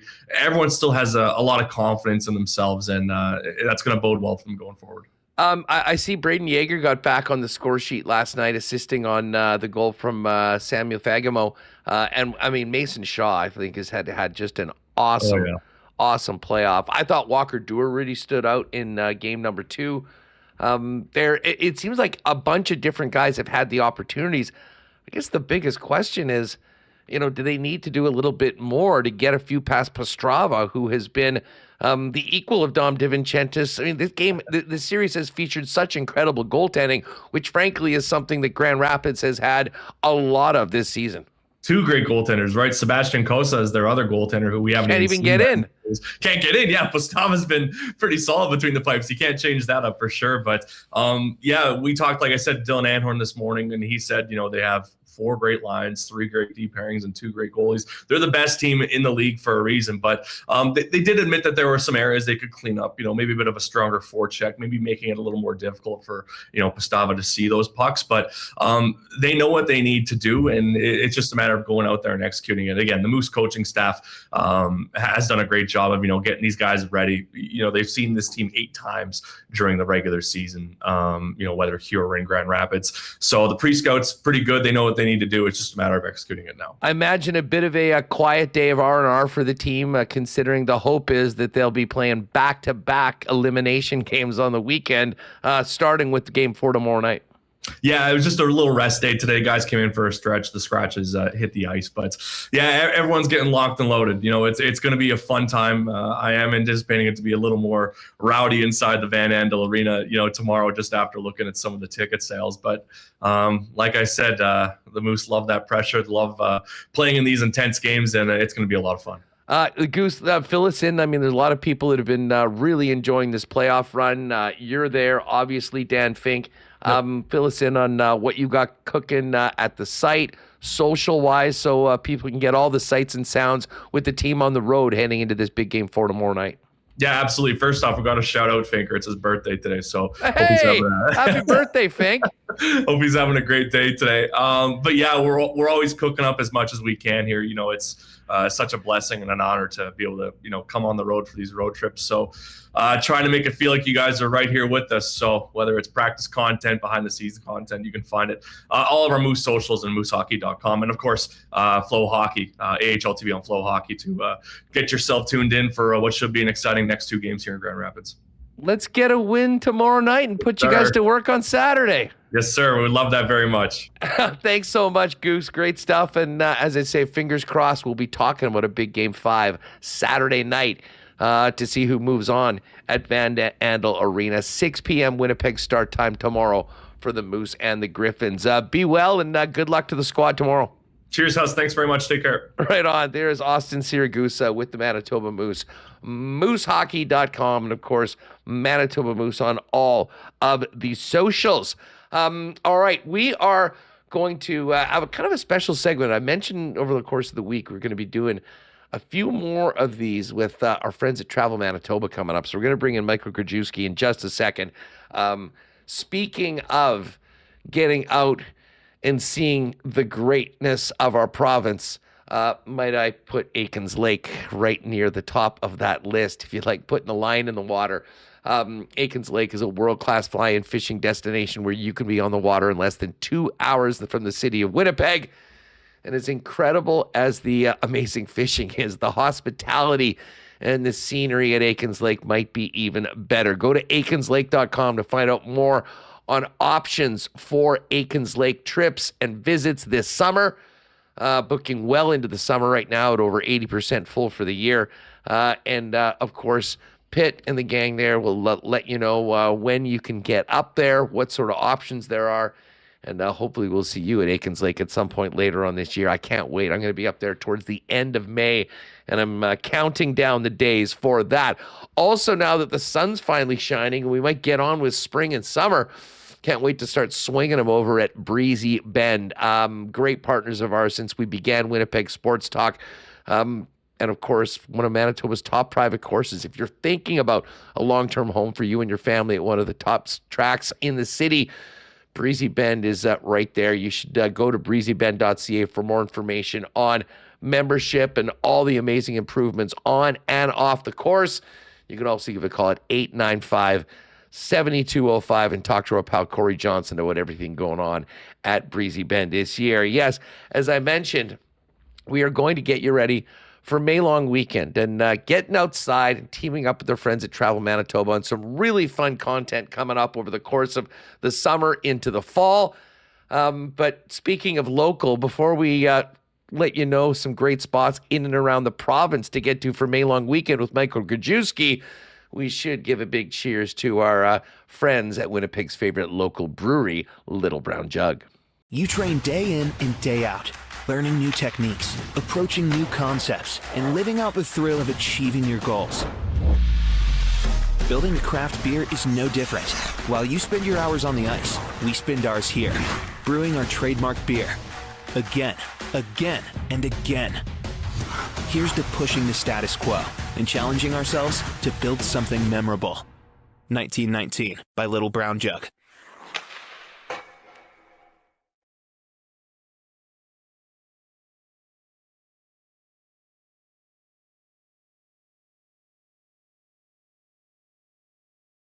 All right, this is going to be a lot of fun, folks. We have teamed up with our friends at Travel Manitoba for a series throughout the next number of months to help you get the most and latest information on all the great things you can do in our province as we make the most out of our spring, summer, and fall. And it is a pleasure to welcome in our good friend Michael Grajewski, who we often see at the ballpark, at the arena, at the stadium, and now on Winnipeg Sports Talk to open up the wonderful world of Manitoba to many of us here on Winnipeg Sports Talk. Michael, great to have you on the program. What's going on? Thanks for having me, Huss. I'm super pumped to be here. What's going on is regardless of the way the weather's been presenting itself lately, I'm trying to get outdoors as much as I can. We had softball this week for the first time of the season. It felt like the Blue Jays inaugural game in 77, whatever it was, or 76, I guess, when it was snowed in, a big snowy game. But I'm ready to put winter behind me and look forward to the warmer months. That's for sure. Yeah, we all are. Of course, we got the Goldeye home opener coming up. The Sea Bears are back. We've got the Bombers coming up, and it's funny you mentioned your softball game. Remo's daughter had her first soccer game earlier this week, early in the week. And I'm like, these poor kids, they're coming out for their first game. It's like 2 degrees. Shout out to them for toughening them up and going through it. But just for the kids and for everyone know, it is getting better. We're getting into double digits. And just around the corner is May long weekend. And as we all know, that around these parts is sort of the unofficial start of summer. Absolutely, yeah.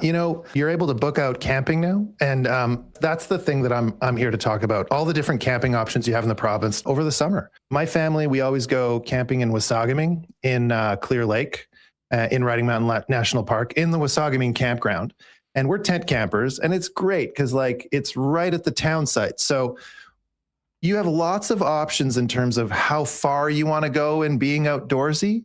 But I mean, if you're into tent camping, that's great. If you got a trailer, you can bring that. Motorhomes, they've got Authentics, which are these sort of like quasi, tenty cabin sort of things. Turtle Village has these sort of micro container cabins that you can rent as well there. And it's right in Winnipeg. So you can ride your bike into Winnipeg, walk in. You've got all the amenities of a small town when you're in Riding Mountain, which is also great. So one night you don't want to make dinner, you can go into one of the restaurants in town. You wake up, you're a little groggy, let's say, you and your buds had a late night, go into town, go to the White House, get some cinnamon buns. It's fantastic. A new thing that they've built out along the coastline of Riding Mountain, of Clear Lake, is they built out the path that runs along the lake, and now they have these floating docks that are available to the public. And I love going out for an evening sunset swim, jump off the dock. The water's amazing. There's tons to do. There's even like a movie theater in Wasagami. Like you can go like, you know what? I've had enough. I just want to go see a movie.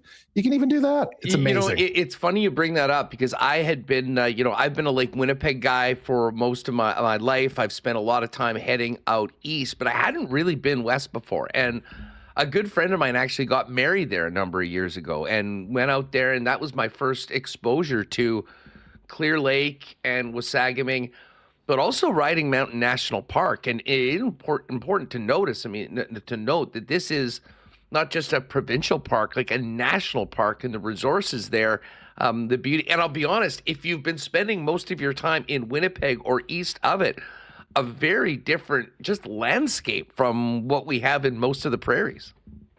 Yeah, I often describe it. It's like going to Banff without mountains or millions of people. Like it's like a small little resort town, and it's just great. And like even just if you can do little day trips out of Wasagami, like there's the Bison enclosure and Lake Audie. There's other campgrounds around the park. So if you want a little bit of that more remoteness, you can go into like, the Moon Lake campground or whatnot. But yeah, it's really good. So if like that, I would, the place to book that is on the Parks Canada website. And, if you are, it's about a 3.5-ish hour drive, depending on weather and the highway conditions. So it's a bit, not close, but not far. It's a nice drive. If you're looking for something a little bit closer, obviously somewhere that I find near and dear to my heart, just like you, Lake Winnipeg, Grand Beach. The campground there is incredible. There's like a tuck shop / there's like a laundromat. You can do your laundry there. There's kilometers of beach available. And what may be my personal favorite, chicken fingers and honey dill sauce that you get at Gray's on the beach on the boardwalk there. Again, as you know, the sunsets there are spectacular. It's a great place, and it's not that far. It's about an hour, if that, depending on where you're leaving in the city or nearby. I'd have to think that Grand Beach, at least through my lifetime, has been the number one spot for day tripping. It's so easy. I mean, you rip up an hour, you're there. Even on the busiest days, there's room on the beach for you because it's so big. It's got all those services. But to your point, I mean, if you want to go out and bring the family, get outside and spend a few days, there are camping options, as well to really make a little bit of a holiday of it, even if you're just doing it for a day or two. Yeah, absolutely. And that would be with obviously the Manitoba Parks reservation service. Something that's cool this year that's interesting that they've added a feature where they'll notify you if, let's say, your heart is set on a particular campground and it's booked out the dates that you want to go there, so there's nothing available. You can set an alert and you'll get a notification if something becomes available at that campground. And I mean, just like in life, stuff happens, people's plans change and they can't go anymore, and you'll get the notification. So you might, not win the draft lottery of getting your particular campsite, but you'll get a notification if something becomes available. And let's face it, people's lives are busy. Stuff becomes available. So it's a great new option. And you can do that for up to 5 different campgrounds and 5 different bookings. Well, that's awesome. And listen, I think the camping hardcores that do it all the time know about this. But for people that always said, you know what, I want to go and do that, I haven't done it before, just quickly give us the 411 on how all that works. Because as someone that hasn't camped before, I have heard some of my friends, everyone's all fired up. It's the day that it opens and everyone's online. Just if you can go through the process, and then maybe how do they get on the waiting list, if you will, for some of the places that might not be available when they're online? Yeah, so the Parks Reservation Service opened a little while ago, so bookings have started. You just go, if you Google Manitoba campground parking, Manitoba camping, it'll get you to the right page. You'll There will be a drop-down list of different campgrounds. You'd go onto which one you want to go to. You'd pick in your dates. What are you camping in? A tent, trailer, motorhome, that kind of stuff. Do you want power? Do you not need power? Some of them have electrical at the sites. And then you just choose your date range. And then there will be a map on the website that'll show you which are the available campsites. And they'll be green if they're available, red if they're not. And if everything's red, you're like, uh-oh, I can't go to this one. Obviously, if your heart is set on a specific place, by all means, put in that notification reminder to get notified if something becomes available. But B, you can also look at what's another nearby-ish campground or something in the area. Like you could just keep building out and looking at other spots. Because again, it's just like when you're looking at the menu on a restaurant and it's something I've always gone to my go-to. Sometimes it's nice when life presents to you the spice of life variety, and you can try a new place. And that's kind of, I like doing that personally. Like, oh, this isn't available. Let's try this place. We've never been here before. Let's give it a shot. You never know until you've tried it, right? Now, listen, I should mention, I know there's a ton of golfers that are watching that can't wait to get out and swing them. We were talking about the Winnipeg area. Now we're talking Grand Beach. If you are going there and you have room, bring your sticks. Oh, yeah. The Clear Lake Golf Course is an absolute jewel of the province, and it is part of Riding Mountain National Park. Every golfer in Manitoba should get out there and play it if they have the opportunity. There's some other great courses in and around it. I will say on the drive out west, mark down the course. It's right around Vida or close to Verdun, and it is called Oak Island. And I do a lot of golfing. I have over a number of years. I had never even heard of this place. Another gem of the province. And I'll tell you what, if you're spending time up around Grand Beach, Grand Pines, another great track that's not too far away. To maybe if you want to get away from the beach for a day and get out and make that happen. Now, we talked about camping and some of the options. And again, there are tons of resources, and we'll get to that in a minute on how people can find and maybe think of other areas to do it.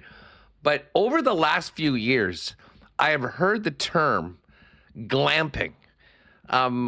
If you can't, like, what is glamping and what sort of options are there in the province if people want to go down that road? So glamping gives you the luxury of like staying in a hotel, but the location doors in the middle of the forest. So a lot of these places, they'll have either yurts or authentics or like these geodesic domes that are like, there's skylights, there's queen size beds. It's like super comfortable. And then just outside, you're outside, and you have nature right there. So like you'll have the stars at night. Like they're waterproof. So if it's raining, it's just like this, it's like a beautiful option. So again, if you're not fully wanting to put your foot in the pool of like, I'm going to get a tent and a sleeping bag and that's it, and I'm going to go to the forest, you can wade into it in different ways. Friend of mine, her parents are like, we're not sleeping in tents anymore. So like, there's always options like glamping options, or even in like Riding Mountain, you can stay at Elkhorn or the Lake House or Arrowhead.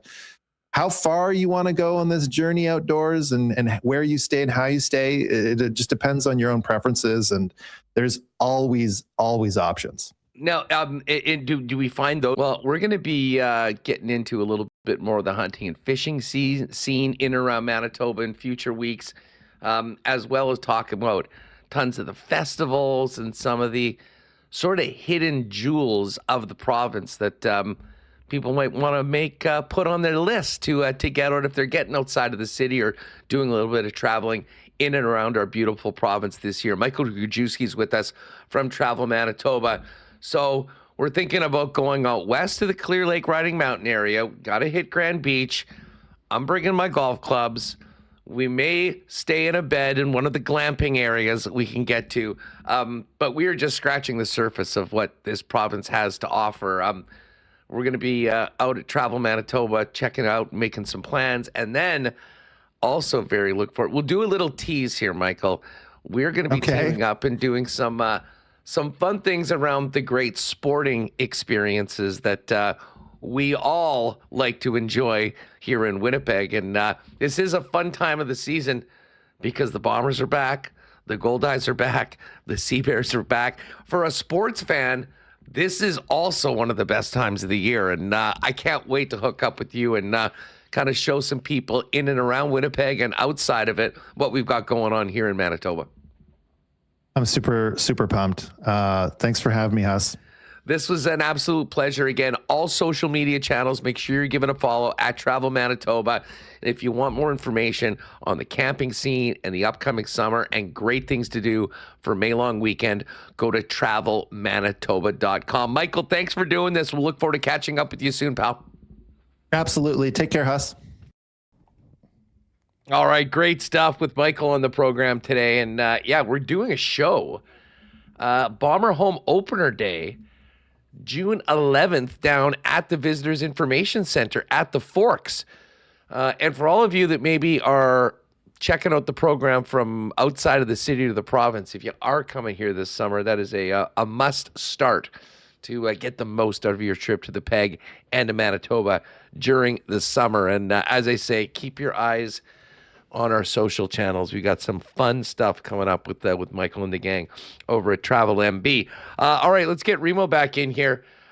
Remo, we not the busiest night tonight. We're down to this point. It's kind of a strange schedule for Colorado and the Minnesota Wild. We got to wait until Saturday for that season to get going, or that series to continue, I should say, which means that tonight it's Brandon's Flyers at home against the Hurricanes looking to get back into the series. Yeah, Carolina, I mean, they swept Ottawa and a real chance here to put the screws to Philadelphia, go up 3-0 on the road. The Flyers looking for their first win. Carolina's looked really, really dominant, but I think for them, they've just had that easy path this year. I mean, we thought Ottawa put up more of a fight, but it wasn't close, and, you know, they've handled Philadelphia here after 2 games, so I'm curious to see if it would be them against, let's say, Buffalo. I think that would be a great series. They did play in the East Final in 2006, where Carolina won, so I think Carolina, they were my pick, so we'll see how they do here. Yeah, let's get over to the Cool Bet lines with our friends over at Cool Bet. By the way, big laughs with Pat coming on yesterday in his Leaf jersey with his cigar in his mouth after the draft lottery. Pat has been suspended from WST for next week. And we'll see. We'll have him. He's gonna need to request entrance back into the program after that act yesterday on the program. Head over to coolbet.com. Make sure to check out the promos. They've got the big Canada soccer promo to get out to see one of the big games in Vancouver with Team Canada. Go to promos and just opt in before you make any wagers over at Coolbet to count yourself in for that. And of course, all of you golfers, make sure to jump on the golf dream trip of a lifetime. Same thing, go on promotions, click on it, and then submit after you opt in. And then every time you make a wager at Coolbet, you'll be in and get ballots for the opportunity for you and 3 buddies to have the dream foursome at Cabot Links and Cabot Cliffs later on, right after the PGA Scramble finishes up in the fall. We mentioned Carolina-Philly tonight. Carolina -160. Philadelphia +136 tonight. I still do think the Canes are the better team. And the Canes have had a great record, Remo, in recent years of jumping up 2-0 and then keeping the foot on the gas and taking care of business quickly. I'm sort of leaning that way. And, you know, we heard from Brandon, it seemed like that was the real missed opportunity in Game 2 with that 2-0 lead that they weren't able to hold on. I do think I'd like the Carolina Hurricanes tonight at -160 to get the win. If you're looking for a prop or two, Nikolai Ehlers over half a point, -126. Seth Jarvis over half a point, -159. Goal props for tonight. for Winnipeg Seth Jarvis, plus 215. And former Jet fan favorite Nikolai Ehlers at plus 250. NBA playoffs. We've got the Cavs and the Pistons going at it tonight in Detroit. The Pistons are 3.5-point favorites.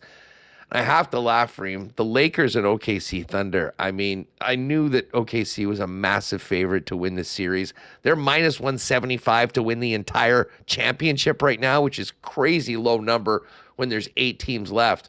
But the Lakers have a tough time matching up against the Thunder, especially with no Luka Doncic. And that 15.5 number has been crushed by OKC against the Lakers in recent matchups. Kind of hard to imagine a LeBron James miracle against this Thunder juggernaut. Man, that's a big spread, 15. So, yeah, LA looking like they're in tight. LeBron, though, I mean, imagine the job that he's doing here, 40-plus, been in the league seemingly forever. Thought maybe, you could take the Lakers, to another championship. But as you said, OKC, they got SGA, defending champions, kind of under the radar, us, because they're OKC. I feel like we should be hearing more about them. I guarantee if they weren't in Oklahoma City, we probably would be. Now get this, Remo. Look in the margin. Oh, Centennial Cup. Oh my God! And Manitoba's Niverville Nighthawks taking on the Summerside. What are they? The Summerside Western Capitals tonight. Yeah. I believe that's the PEI team that is hosting the event. And when we talked to the coach and the captain last week, they said they were going in and they were starting right out of the gate with a tough matchup against the home squad. Niverville Nighthawks minus 238 on the money line. I might have to play the Nighthawks in a parlay with the Carolina Hurricanes. What would that be? Does that get us up to close to, plus 131? If we add the Nighthawks and the Hurricanes, maybe we go if we take OKC to smash again, OKC minus 15.5, Hurricanes money line, Niverville Nighthawks money line, plus 351. That's amazing. I think that's the play for tonight. And hey, shout out to Nighthawks head coach Dwight Hurst, named a finalist for CJHL Coach of the Year, joined us last week. Good friends with Rennie. Has Dwight Hurst. Wedding party buddies. They were in each other's wedding parties. The pride of Lac de Bonnie. Dwight, not Rennie. Yeah, Dwight. Yeah. Well, hey, Rennie's national media. You see him on TV during the Stanley Cup playoffs. So maybe Rennie can put a dent on what they got a sign there. Welcome to Lac de Bonnie, head coach of, home of Dwight Hurst and Rennie. Yeah, I'm just giving Rennie some of the business. He is an absolute beauty. Great to see him back out on the road after being here for round number 1. And I imagine Sean will probably be doing series in round 3 and certainly the Cup final as he's done in the last number of years. Again, if you want to ride with me, tonight's play over at CoolBet, we're taking the Canes on the money line. We're taking the OKC Thunder minus 15.5. And we're taking the Niverville Nighthawks, Manitoba Junior Hockey League champions, over Summerside Western Capitals. That game, by the way, starts at 5:30. And I think, Remis, you might want to check this right now. I think those games might be available to watch, actually, through the Hockey Canada website, if I'm not mistaken. Oh, I got to see about streaming that. I looked into it. hockeycanada.ca/Centennial. Oh, here to stream the Centennial Cup. HNlive.ca. They Perfect. do have it. If you go to the Hockey Canada, you can jump on it. There's a link right there. And here we go. The big matchup tonight, the primetime game. MJHL champion Niverville Nighthawks against the host Summerside Western Capitals. That game goes 5:30 Winnipeg time, 2-hour difference between Winnipeg and the Atlantic time zone. So good luck to the Nighthawks. And yes, if you do want to place a little sprinkle on Niverville, I don't believe And I guess because these games have already started, I would have loved to have seen futures on this event. Niverville does go into the event, I believe, as the number 2 ranked team in the CJHL. So high hopes for Niverville. That Brooks Bandits team that's inevitably the number 1 team year after year, they will play a little bit later on. I got to say, I love the Centennial Cup now expanding to have the champions of every province's junior hockey league. So great opportunity for the MJ to show what we've got going on here in our province. And of course, our champions, the Niverville Nighthawks, winning their first title and now their first ever trip to the Centennial Cup. What's on the slate for tonight there, Remo? I got my son's soccer tonight. Bit nicer than your daughter's soccer earlier in the week? Bit nicer. And then I'm playing hockey tonight as well. So I'm looking forward to getting out on the ice. I love playing in the spring and summer, going to the rink in like sandals and I don't have to like put on my jacket. It feels amazing. So makes it a lot easier for a late game. So I'll watch the Carolina game and then I'll go play my game. I'm excited. You know, I know we were talking a little camping and options for May long weekend. I've tried to not even look at the weather lately because I knew it was garbage. We're now at our daytime high of 11 today. It's looking nicer. Tomorrow 15, Saturday and Sunday 10 and 12. I mean, the normal I think is about 18. But next week's looking nice. 16, 18. May 13th, 22 degrees should be nice. Oh, by the way, one other thing, save the date. Next Wednesday, we're back at it with our poker tourney, WST and Coolbet. Myself, Remis, Jeff Hamilton, bounties on all of our heads. So mark that down. We'll let you know as we get closer to the date. But next Wednesday, the next edition of WST Poker with the gang. Hopefully we'll see you then. Fun show today. Man, great draft convos the last couple days with Stephen Ellis and Shane Malloy. We'll stay on top of that story as we obsess about what might be available for the Winnipeg Jets at 8th overall at the draft coming up in January. We're going to talk Seabears opener as well as Bomber rookie camp tomorrow. Hopefully have Taylor Allen on. Talk some puck with Ken Wiebe, and we'll let you know how the Niverville Nighthawks did at the Centennial Cup to open up the tournament. And again, you can stream that through the Hockey Canada website. That is going to do it for us today. Thanks again to Michael Grajewski, Stephen Ellis, Austin Siragusa. Good luck to the Moose tomorrow night. And of course, Brandon Rewucki, and all of our sponsors that make the show happen each and every day. Shout out to all of you in the chat. Fun one. And thanks again to all you podcast listeners for joining us. We will fire it up tomorrow, 1 p.m. with the latest from the Stanley Cup playoffs. Feed at winnipegsportstalk.com.